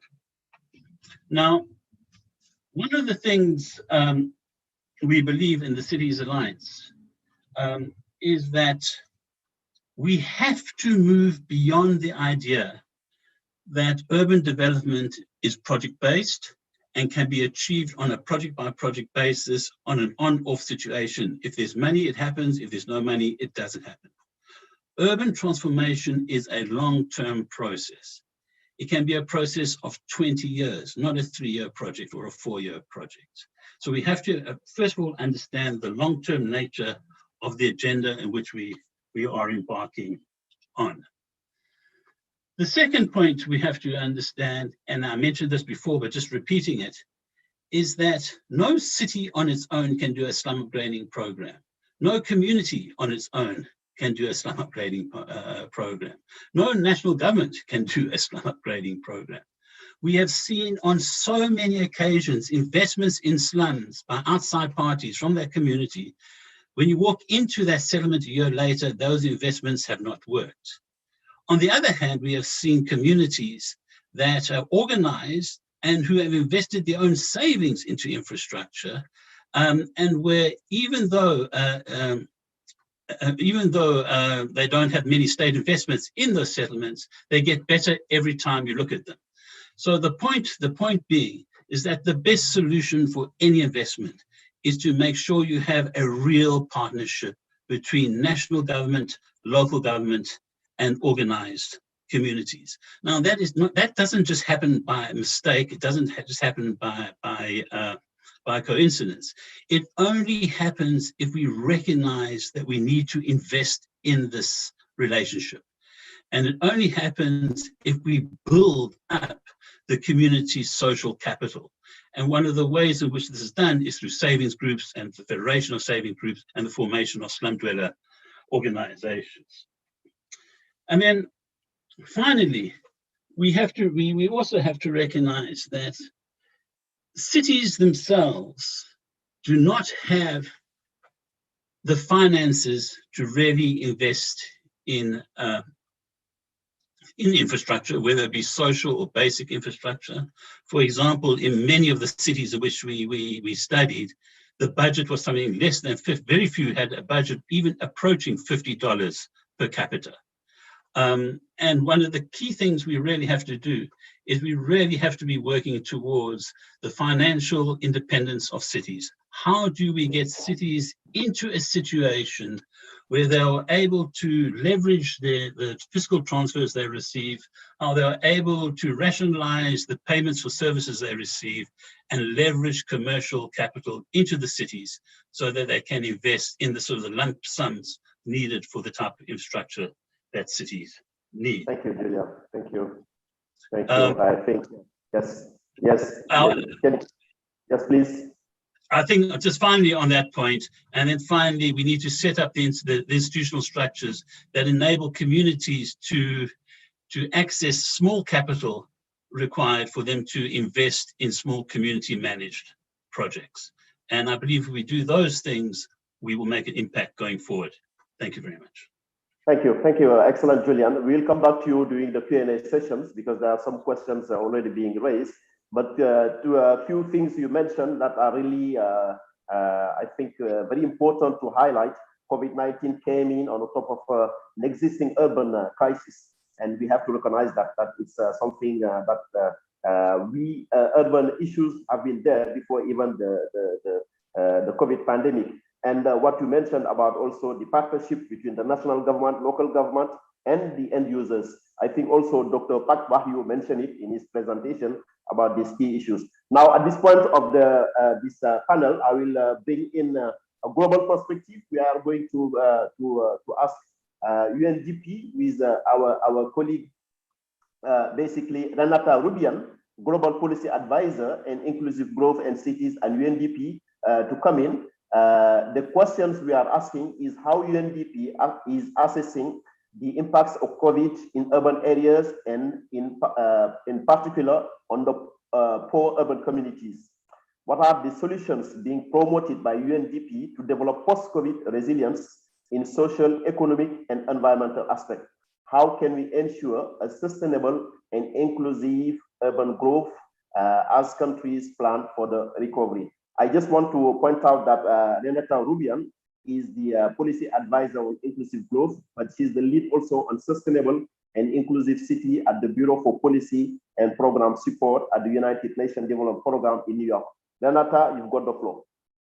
Thank you so much, Papa, Sai, and the Islamic Development Bank for this invitation and the opportunity to share the work of UNDP carried out with partners across the world in urban areas.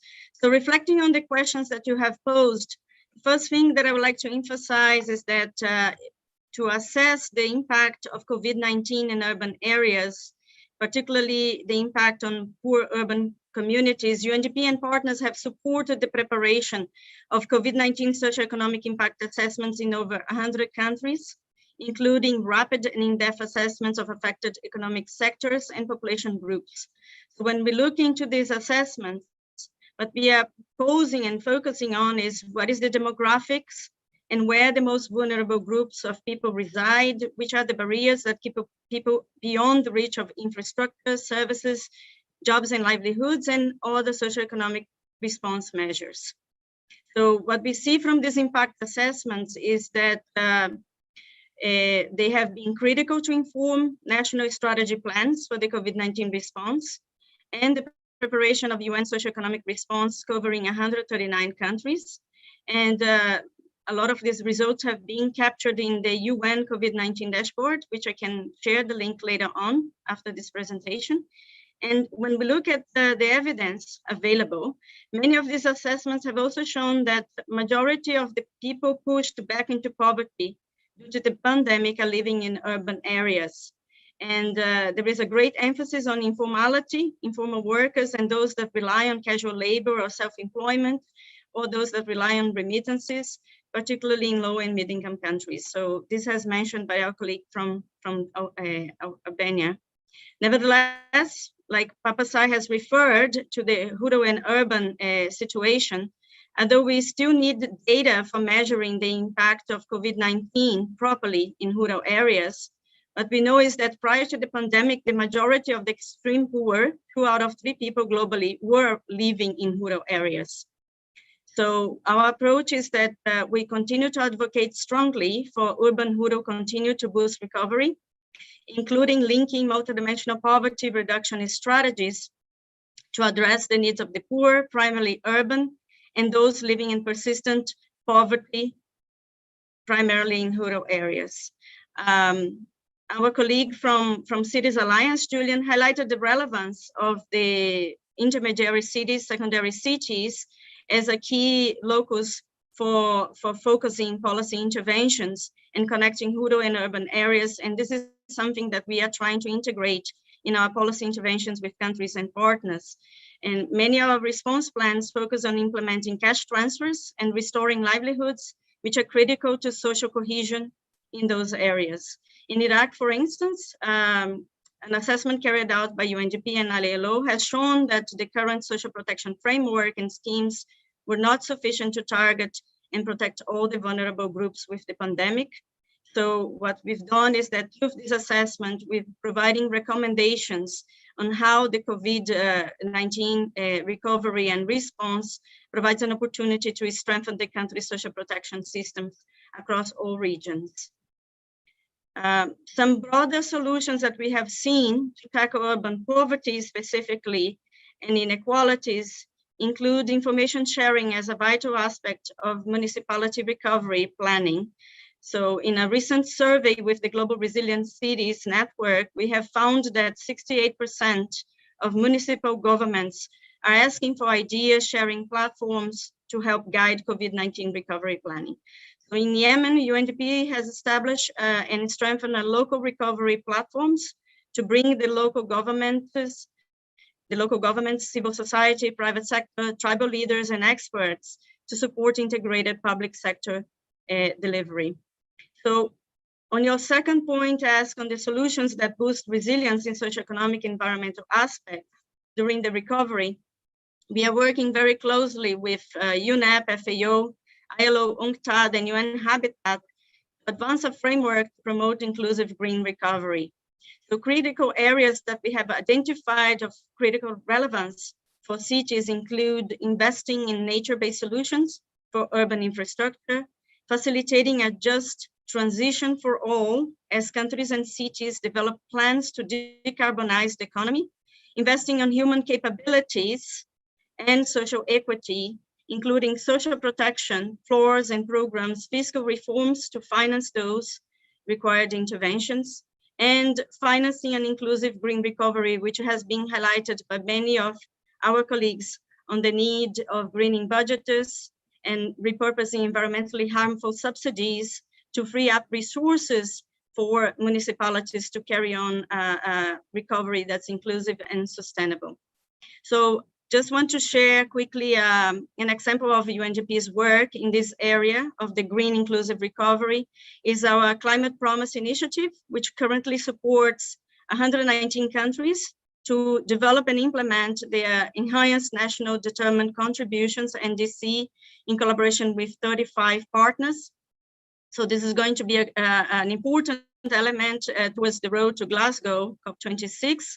So what we see is more than half of the countries we are supporting out of the 119 are working closely with government authorities to incorporate cities' commitments into their NDCs.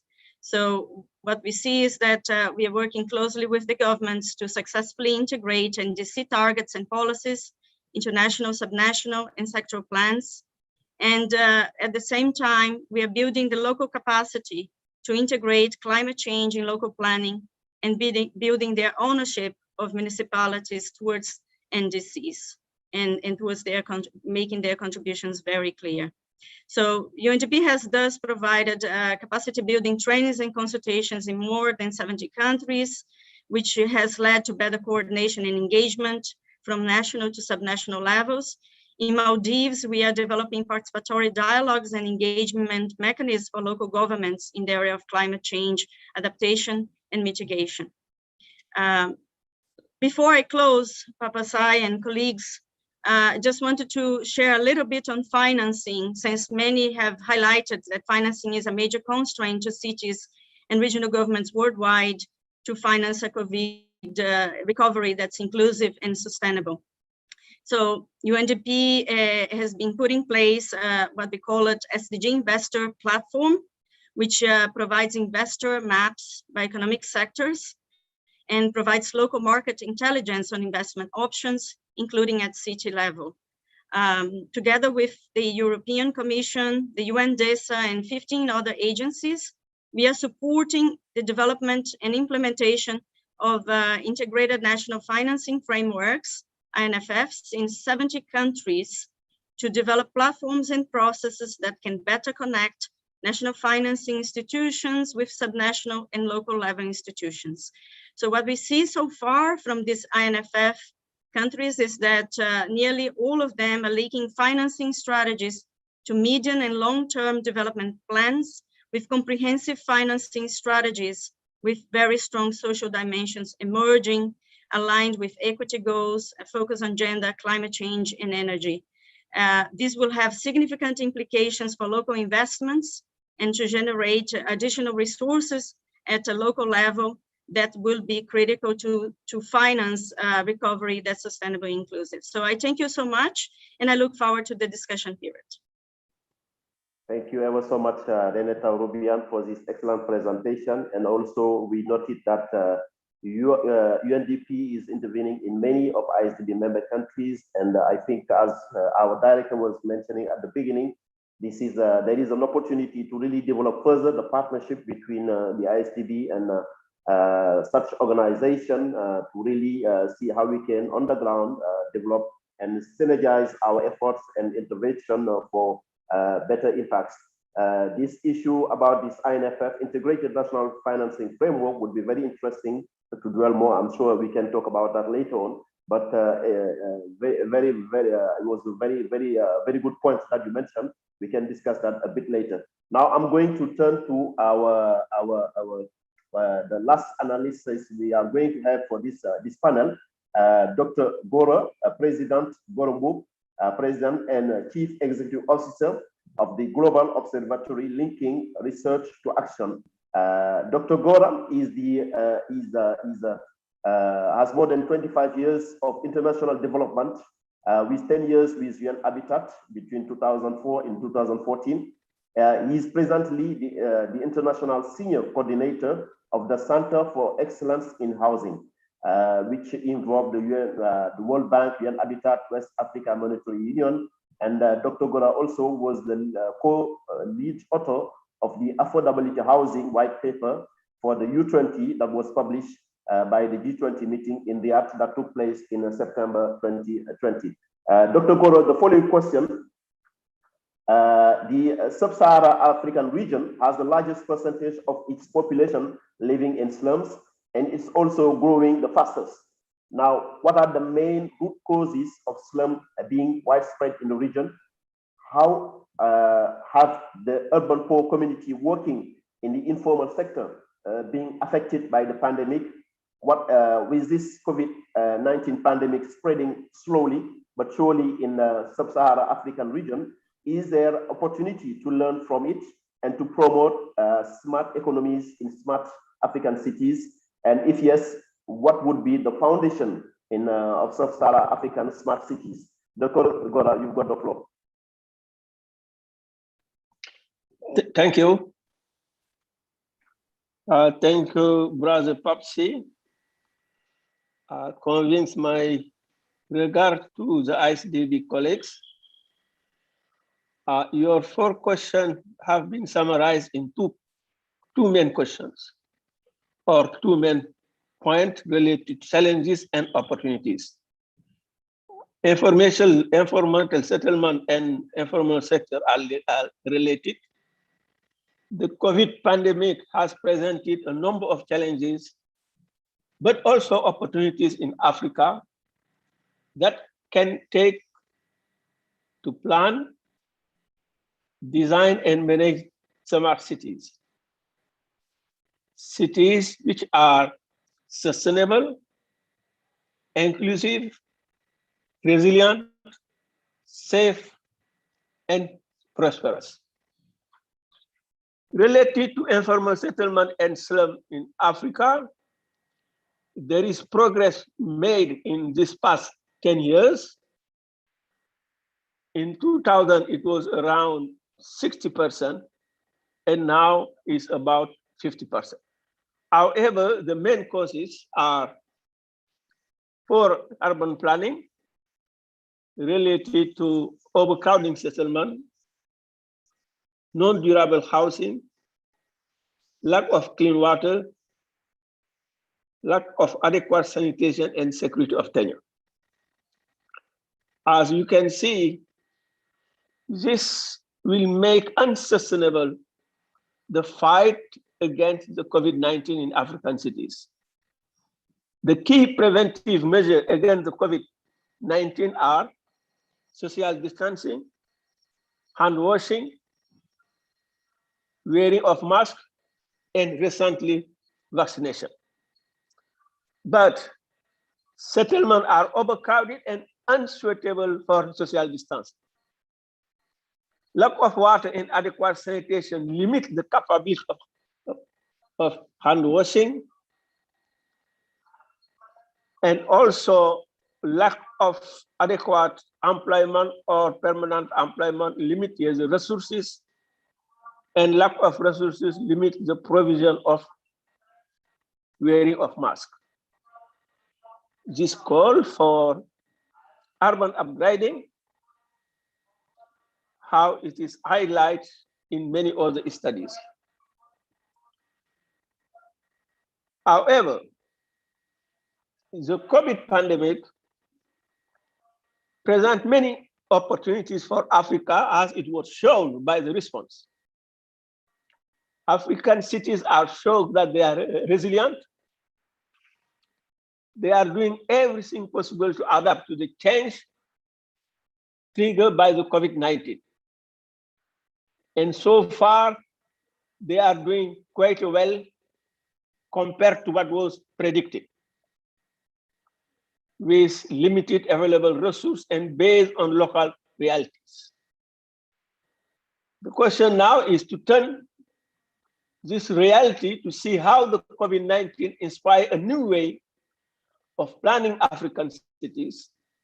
How can African cities be at the forefront of building back better after COVID-19? As we notice in many African countries, from east to west, south to north, COVID-19 has changed the pathway of economic, social, and technology development.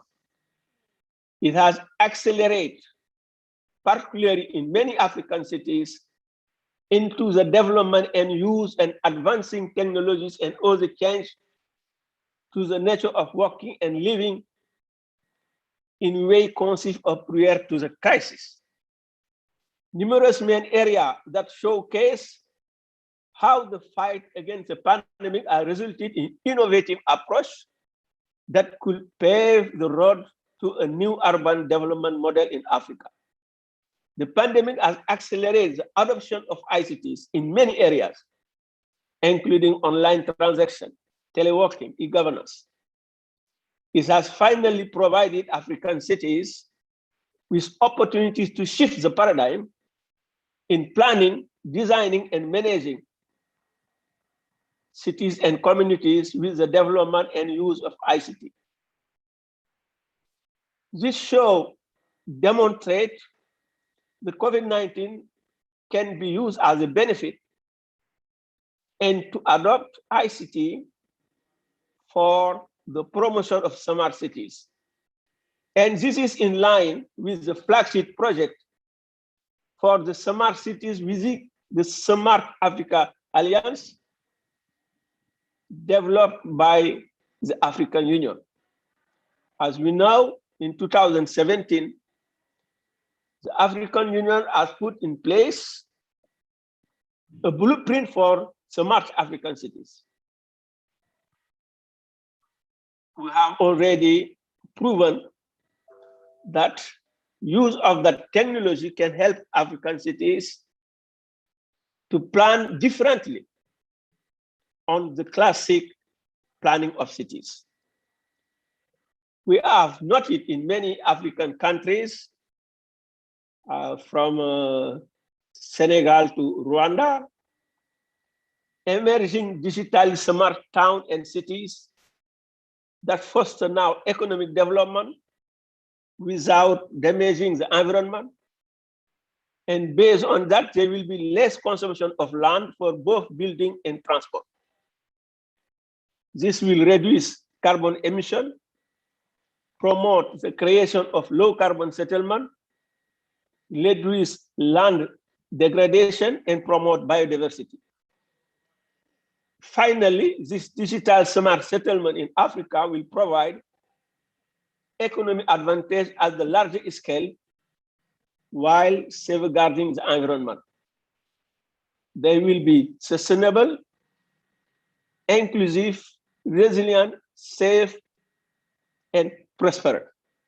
This means going back to normal in Africa will mean to shift as a paradigm, to shift the paradigm in terms of planning, in terms of designing, and in terms of managing city using ICT. Thank you. Thank you ever so much, Dr. Gora. Shift of paradigm using ICT really to promote smart cities in Africa. That's a message well noted. I'm sure we'll come back to that during the Q&A session. Now I'm going to give the floor to our the last panelist for this one, last but not least, because this is going to give us the second flagship program on this event, which is basically Dr. Irfan, who is the Director of UN Habitat Regional Office of Arab States. Dr. Irfan possesses over 20 years of experience and has extensive track record in urban development, regional planning, urban crisis recovery and response, and at both government and UN entities. Now, Dr. Irfan, the UN Habitat ROAS has been conceptualizing and preparing a program on urban upgrading for post-COVID sustainable and inclusive human settlement in the Arab region. Can you explain how this program has been designed, how cities have been selected, and the implementation, what the implementation would look like? From a financing point of view, what are the main ideas or business model to finance a program involving up to 12 cities in the Arab region? How do you expect to bring in the private sector, donors, and other philanthropic organizations? Do you think that this program can help promoting healthy cities approach as being jointly developed by UN, the WHO and UN Habitat? Dr. Irfan Ali, you have the floor. Thank you so much. Assalamu alaikum, Honorable Deputy Minister, brothers, sisters, and friends. First, let me thank the government of Uzbekistan and the IsDB for selecting the joint IsDB UN Habitat program to be highlighted today. The presented example from Indonesia is inspiring and advanced, as an advanced experience also. And as the last speaker, after 7 distinguished speakers, I opted not to use slides, and I will try to be very focused. We'll start by highlighting on the design and implementation of the program and the selection of the cities as asked. This program was originated from an extensive research on human settlements in the Arab region that took place in 2019, followed by a validation and a cross-linking workshop with various governments and stakeholders. The analysis highlighted the need to ensure integration of key pillars and to mainstream a number of cross-cutting elements to create sustainable upgrading strategies and programs. The design of the program builds on the extensive experience of UN Habitat in supporting cities to improve the living and socio-economic conditions through sustainable upgrading of slums, accelerating and localizing the SDGs, and eventually the new urban agenda process. And the more recent role in building back better in post-COVID-19. It also corresponds with the IsDB, the newly approved urban sector policy of IsDB, which commits to continue its support for housing and urban development programs. We are capitalizing on the experience created under the partnership between UN Habitat and the bank in the Arab region to come up with innovative financial and technical approaches for inclusive and resilient upgrading within the citywide perspective. Accordingly, and after the identification of the key challenges, objectives, and the cross-cutting elements, jointly, we launched a call for cities to join the program that we called Towards Inclusive Arab Cities Without Informal Areas or Without Slums.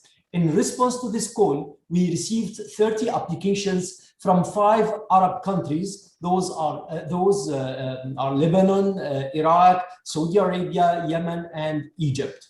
The call clearly identified the selection criteria based on the defined objectives to ensure effective implementation and showcasing of the anticipated results. These criteria included that the city should be in the process of developing strategies or plans or preparing related development projects, the variation in the social structure, urban fabric of the city, and land prices, with a noticeable percentage of deteriorated areas.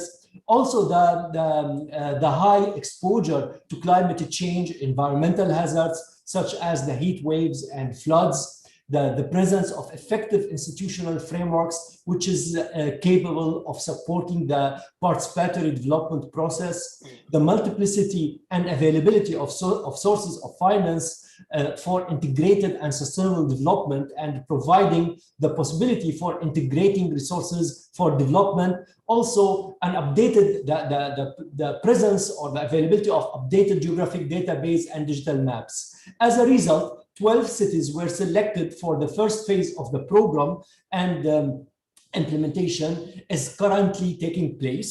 The implementation focuses on providing technical support to the 12 cities, enabling them to implement the suggested participatory citywide urban upgrading approach as a new tool for sustainable local development that blends multiple sources of finances and uses cities' latent potentials to trigger SDGs acceleration at the city level. This entails identifying and linking challenging and informal areas to city investment opportunities within a specific framework that ensures maximized social and economic returns and advanced environmental targets. The program will support the identification, prioritization, and mobilizing resources for the identified priority interventions in the cities through the preparation of projects portfolios and pre-feasibility studies and availability platforms to present and discuss these projects with various financial institutions and donor community. With regard to the business model, the participatory citywide urban upgrading approach identifies potentials and challenging areas in the city and develop inclusive development priority projects that addresses both categories to establish a profitable cross-financing mechanism. In addition to ensuring social targets are prioritized and achieved. This setup enables functioning blended financial mechanisms to replace the traditional project-funded mechanisms and enable greater and accumulative impact for the whole city.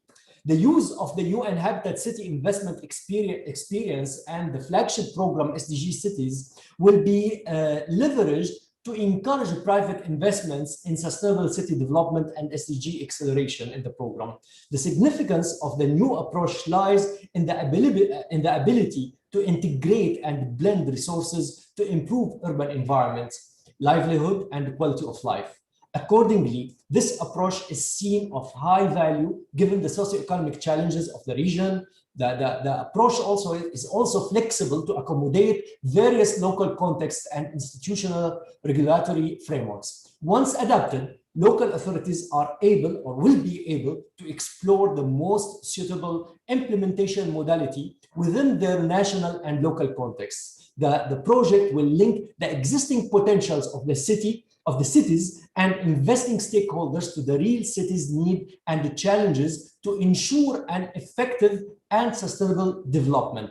This will require strong management structure that is established at the local level and is able to sustain development after the lifetime of the projects. The projects will also include building capacities locally and regionally with all stakeholders for replications and scaling up at the national and at the regional levels. The business model will surely depend on the respective city legal and institutional frameworks, but ranges from setting up new project investment corporates that allows various players to contribute with shares to simply using local fees and revenues from investment projects to cross-finance upgrading projects. Finally, with regard to the linkages with the Healthy Cities approach, this program should contribute to enabling the integration of healthy city pillars within the sustainable local development plans, advancing the 6 Ps: people, planet, place, participation,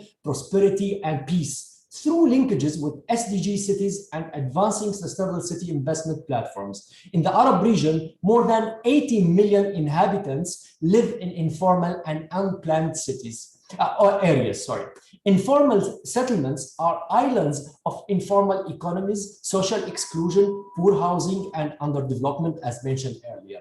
Healthy, productive cities of the future can transform these areas into vibrant neighborhoods that are fully integrated into urban design management systems. Also, the use of investment opportunities in the cities to advance multiple SDGs, prioritizing health and environment, also very well aligns with the objectives of the healthy city approach. Upgrading informal settlements with street networks, expanded green spaces, improved infrastructure.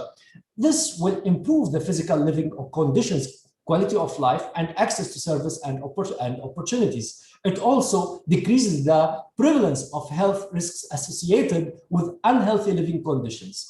To achieve this, local participation is a very powerful instrument to mobilize low-income communities around the planning, management, and governance issues of the neighborhoods.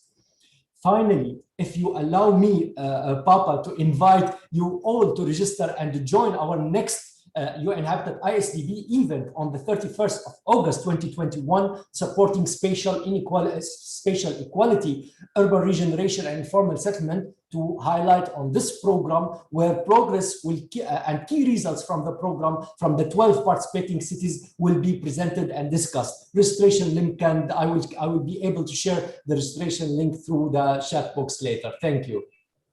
Thank you, Dr. Irfan, for this excellent presentation. Thank you for being on time as well, and this passionate speech about this program for this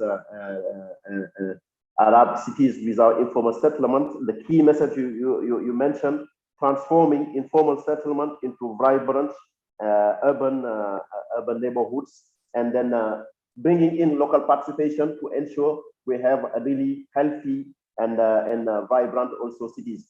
Now we are moving into the Q&A sessions. Essentially, we have one main questions, which is towards basically the urban resilience. And the first question that is going towards the governments. So I'm going to ask maybe our Pak Wahyu from Pak Wahyu and Mrs. Doris to answer these questions that was raised about urban resilience. The question is the following one. The impact of COVID-19 has confirmed the importance of allocating, mobilizing extra resources for upgrading informal settlement, including provision of adequate social services. What additional efforts can be put in place by governments and its international partners to put this high on the agenda, and priority governments and its partners need to rethink the way housing, public space, and yes, this is the first question. What are basically the additional efforts that governments and international partners can do really to put high on the agenda this allocating, mobilizing extra resources? So first of all, if we can hear from Pak Wahyu, and after that, Mrs. Andoni, that would be good to answer this question, and I will move to the next one. Thank you, Bapak. It could be extended to discuss and make more understanding on quote unquote extended definition of pandemic COVID impact to prepare more comprehensive community or neighborhood. As I just mentioned in the presentation, Cash for Work program is an immediate response. So it is, however, the pandemic also struck neighborhood villages which previously did not put in quote unquote slums community economics affected. It wasn't the poor community. We already start to support the poor slum area around the national tourism strategic area. We expect that while we gradually support improvement of settlement infrastructure during this pandemic, and expect the community can ready to recover, supported by sufficient infrastructure. This can be replicated in the other, especially in national tourism strategic area. That's it, Papa.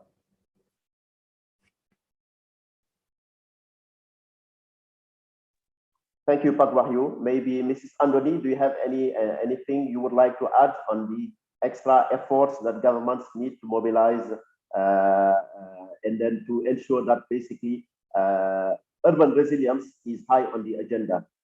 Is there some sort of advocacy that needs to be done really to promote that? Yeah, we already done with this our partner right now. I think it's maybe it could be more discussion and more in another way, I think. Okay. Thank you, Pak Wahyu. Thank you. Mrs. Andoni, do you want to come in? Yeah, well, in this subject about the building resilience after COVID, I would say that well, government has its priorities, which are dealt especially by a committee that is established and addresses the problems in general, both of the earthquake. Post-earthquake policies and programs, and also post-COVID-19 effects. For sure that building and supporting the development of economy and the small businesses, and supporting individuals, but also small businesses, has been one of the priorities since the beginning. And well, on this topic, I cannot add more, as I'm not perhaps the right person to address the issue. With regard, if there is any question about housing related policies, I'd be happy to share with you. But in general, on the my knowledge, yes, I have general knowledge of what is happening in my government and what policies, but it's not the right person to address this topic on behalf of the government. Thank you very much, Mrs. Andoni. Thank you. We I think we will come back to you on policy. Just basically to come to the next question, which is basically to rethink from based on the lesson learned from COVID-19. We need to rethink the way housing, public spaces, and central business districts are planned. Maybe things, Yingxi, would like to come in on these questions? Do we need to rethink the way housing, public spaces, and central business districts are planned or developed, considering the lesson learned from COVID-19? Some type of businesses, housing unit have been become place to work from. Do we need to design them differently? Public spaces are now more important for well-being. So these are key questions that people are asking. Do we need to rethink all these on the wake of this COVID pandemic? Merci, Brother Papa, and good evening again. I think this pandemic presents us a great opportunity for us to relook at physical design and urban planning, particularly building standards. Particularly how building standards can cater to not just physical needs of the occupants, but mental needs. So, for an example, in some countries, biophilic design, where there is an infusion of direct and indirect nature into a physical building, can be considered.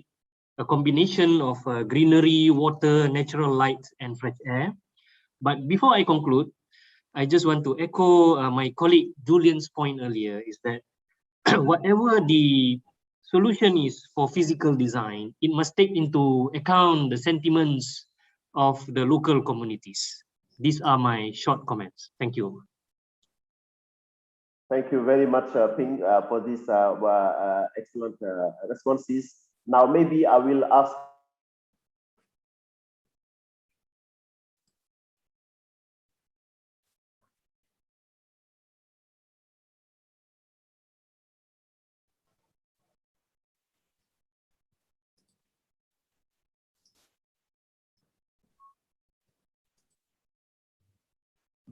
Brother Papa, we cannot hear you.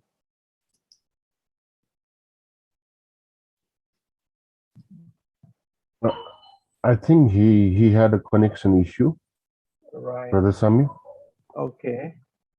Few minutes, he will connect again. A few minutes, Sure. brothers. Yes. No, he is still there, but I think there is some issue with the maybe mic or something. So we'll just give him a minute or so. Yeah, let's wait for 1 minute, and if not, then we shall continue.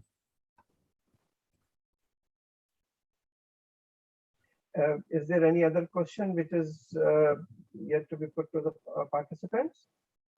Deepan? Yes, there is one question. Okay, let me share the question. The question is from Claude. Okay. How can national government foster institutional and regulatory frameworks to boost the expansion of urban upgrading? I repeat the question. How can national government foster institutional and regulatory frameworks to boost the expansion of urban upgrading? Okay, and the second part is what are the best practices of the link between national urban policy, which is triggered down to action at local level in the context of COVID-19? So maybe one of the panelists, we can put it to Mr. Julia. Dr. Irfan, maybe he can highlight. And Dr. Irfan, both of them, we'll request them to come in. Yeah, regarding on this these two questions. national urban policy. Dr. Okay. Irfan? Yeah. Hello, can you hear me? Can you see me? Yeah, please. Yes, please. Brilliant. I just want to have a comment on both questions, a very short comment. The first comment is regarding housing. You know, one of the big problems that we've had with housing, certainly in the context of Africa, is that we have a vision of what housing is, and it's completely disconnected to the real affordability of people. And when we talk about affordable housing, we never really say, what does affordability mean in real numbers? And when you get down to the real numbers, you begin to realize that we have to start rethinking housing very much, not in terms of making it more and more expensive and more resilient, but actually, how do we support the way in which housing is built? Majority of housing is built by people themselves. It is built by small local contractors. And the question is, how do we create a support environment for local contractors so that they can build at an affordable level at higher quality? Right now, the more we impose standards on housing, the less affordable it becomes, and the more people have to build informally outside of the legal framework. So just a question of really understanding what affordability means in many contexts. The second point relates to the national urban policy. The very first point of a national urban policy is to recognize the role that cities play in the national economy, and to recognize that efficient and effective cities has a real role in generating jobs. And unless governments recognize that, and many governments still have not passed the urban threshold. Many governments actually still have a majority of people living in rural areas. And when they have scarce resources, it becomes very difficult to say we're going to allocate money to the cities when people say the real poverty is in the rural areas. So we really do have to start to look at national urban policies that say that if you want to transform your country into a middle-income country, no country has ever become middle-income without urbanizing. And therefore, it's not a question really of whether it's urban-rural. It becomes a question that the best rural development takes place in close proximity to effective and efficient cities.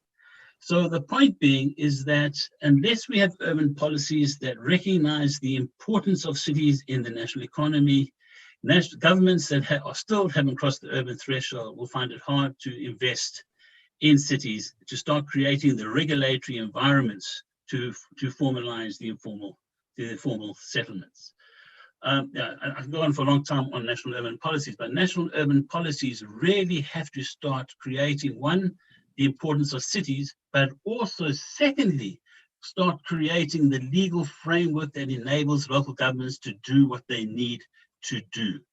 Very few countries, specifically in Africa, have an environment that enables cities to take control on the management of urbanization and city growth. Thank you. Thank you very much. Over to you, Brother Papa. Thank you, Brother Sami, and thank you, Julian, for these questions and these detailed responses.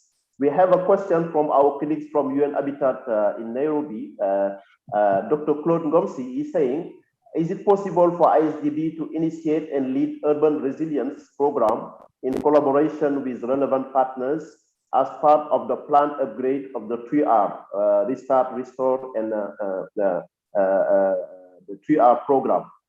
Maybe Brother Sami, Brother Idrissa, somebody can answer that. This a question from our colleague Claude Ngomsi from UN Habitat. Is it possible for IsDB to initiate and lead urban resilience program in collaboration with relevant partners as part of the planned upgrade of the 3R, as we mentioned by our CPO this morning? Maybe Brother Sami, Brother Idrissa, somebody can just share a few words on that.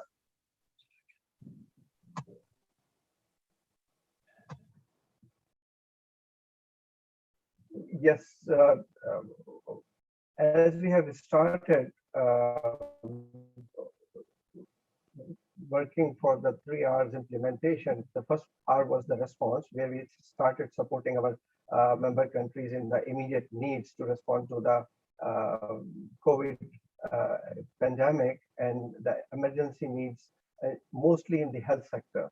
But when we went to the second R, and which is now a part of our bigger support to our member countries, we are also looking into in terms of the issues related to the economic sector development, the challenges that mostly the vulnerable people who are affected by the COVID. There are certain programs that we are developing with our member countries as per their needs and requirements, and we will definitely be working and identifying our partners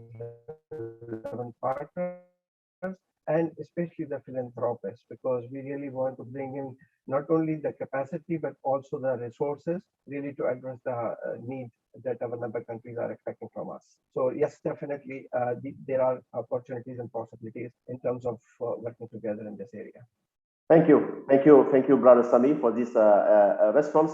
I will stay with UN Habitat in Nairobi. There is another question, and maybe Dr. Gora, if you can answer this, or you share your thoughts about this one. COVID-19 is opening a new season for African cities to better plan and manage service delivery. Money only is not enough. Most importantly, the know-how at the community level and capacity at various levels of institutions are key to ensure sustainability and to get right national urban policy implementation based on multi-level partnership. Then value can increase in city to support affordability to services, including housing market. It's more comment, but just to share your thoughts on that, what they're saying that money is just enough. Most importantly, the know-how at the community level and capacity at various levels of institution are key to ensure sustainability and to get right national urban policy implementation based on multi-level partnership, and then value can increase in cities to support affordability to services, including housing market. Dr. Gora, any comments on that?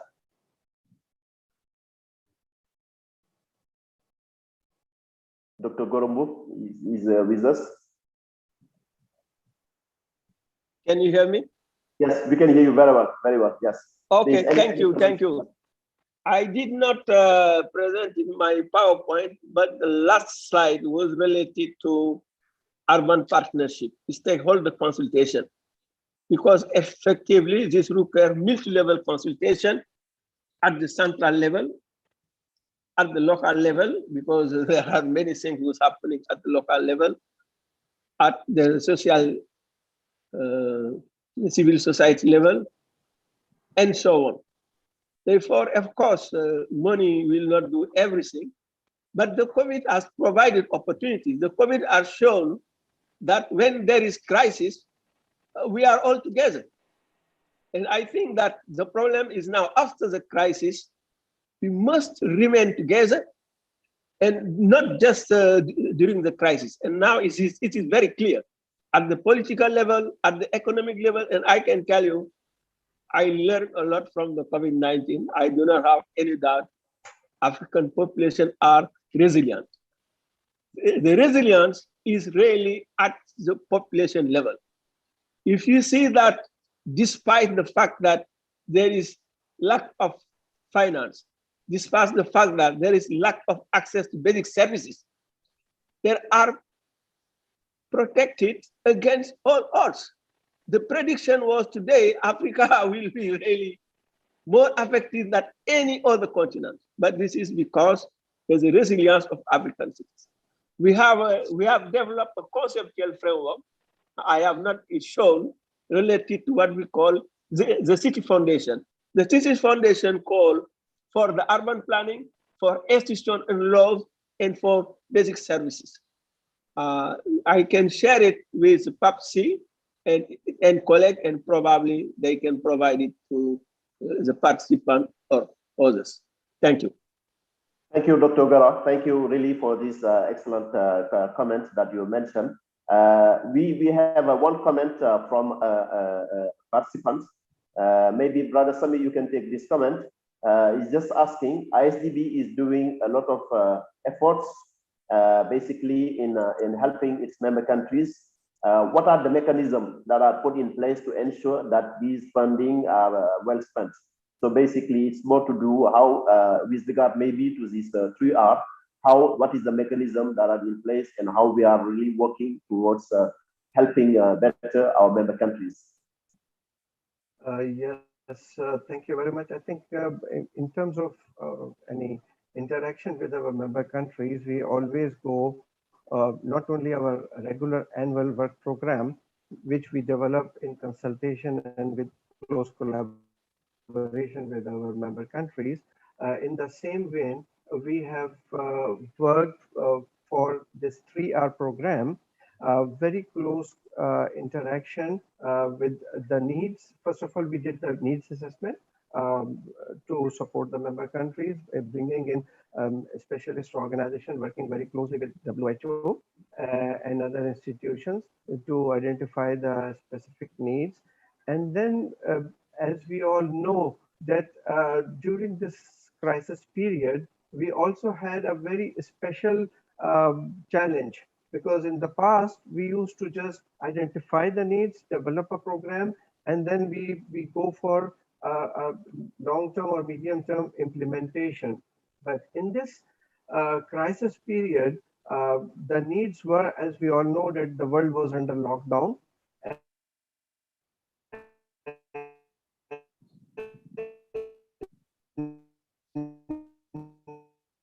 And there were across the globe. So we had to work with all possible stakeholders. We were working very closely, as Brother Gora was indicating, that the only way to success was working very closely with the member countries, with the suppliers, with our partners, identifying the best solutions and to deliver.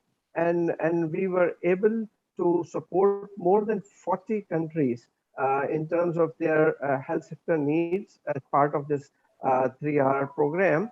And this was a very extensive and record support to the health sector. And that really showed the importance of the social sectors, as has been mentioned by several of the participants today, that we really need to see and expand our scope from the normal infrastructure to the social infrastructure needs of our member countries as well. Over to you, Brother Papa. Thank you, Brother Sami. I think we have no more questions, and we run out a bit behind schedule. We have extended the time that was allocated to us. Maybe I will give the floor now to Brother Sami Farouqi, Global Principal of Urban and Water, to give the closing remarks, and to thank also all our panelists, our distinguished guests that have managed to join us and share their insights on this topic that we have discussed over the last couple of hours. Brother Sami, the floor is yours. Thank you, Brother Papa.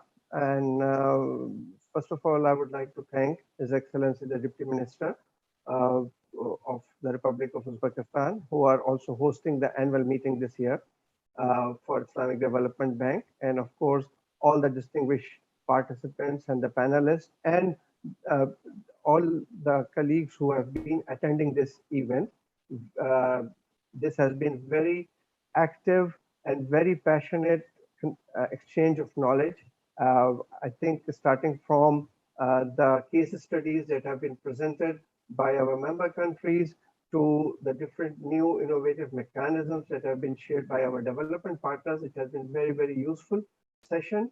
And I would really like to thank on behalf of the bank for this rich discussion that has taken place.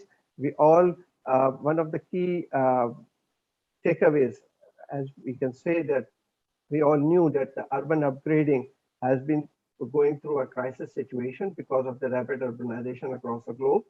And with this pandemic, it has the problem has become much more challenging. However, it has become an opportunity for all of us working in this area, really to ensure that the needs and the requirements of our member countries are really assessed, and we all work together closely, as has been mentioned by our director of ESID right at the opening remarks, that partnership and collaboration is very much necessary. Not only one government, not only one institution or group of institutions or multilateral development banks can deliver on this huge requirement, and especially in the urban sector, we all know that it requires integrated solutions. It requires, we all know that informality in the urban sphere is now the new normal. The informal settlements are providing shelter to more than 1 billion people across the globe, and the informal economy is providing jobs to more than 2 billion people. So we need to really ensure that this remains in focus in terms of the governments as well as all the institutions when we are developing our policies.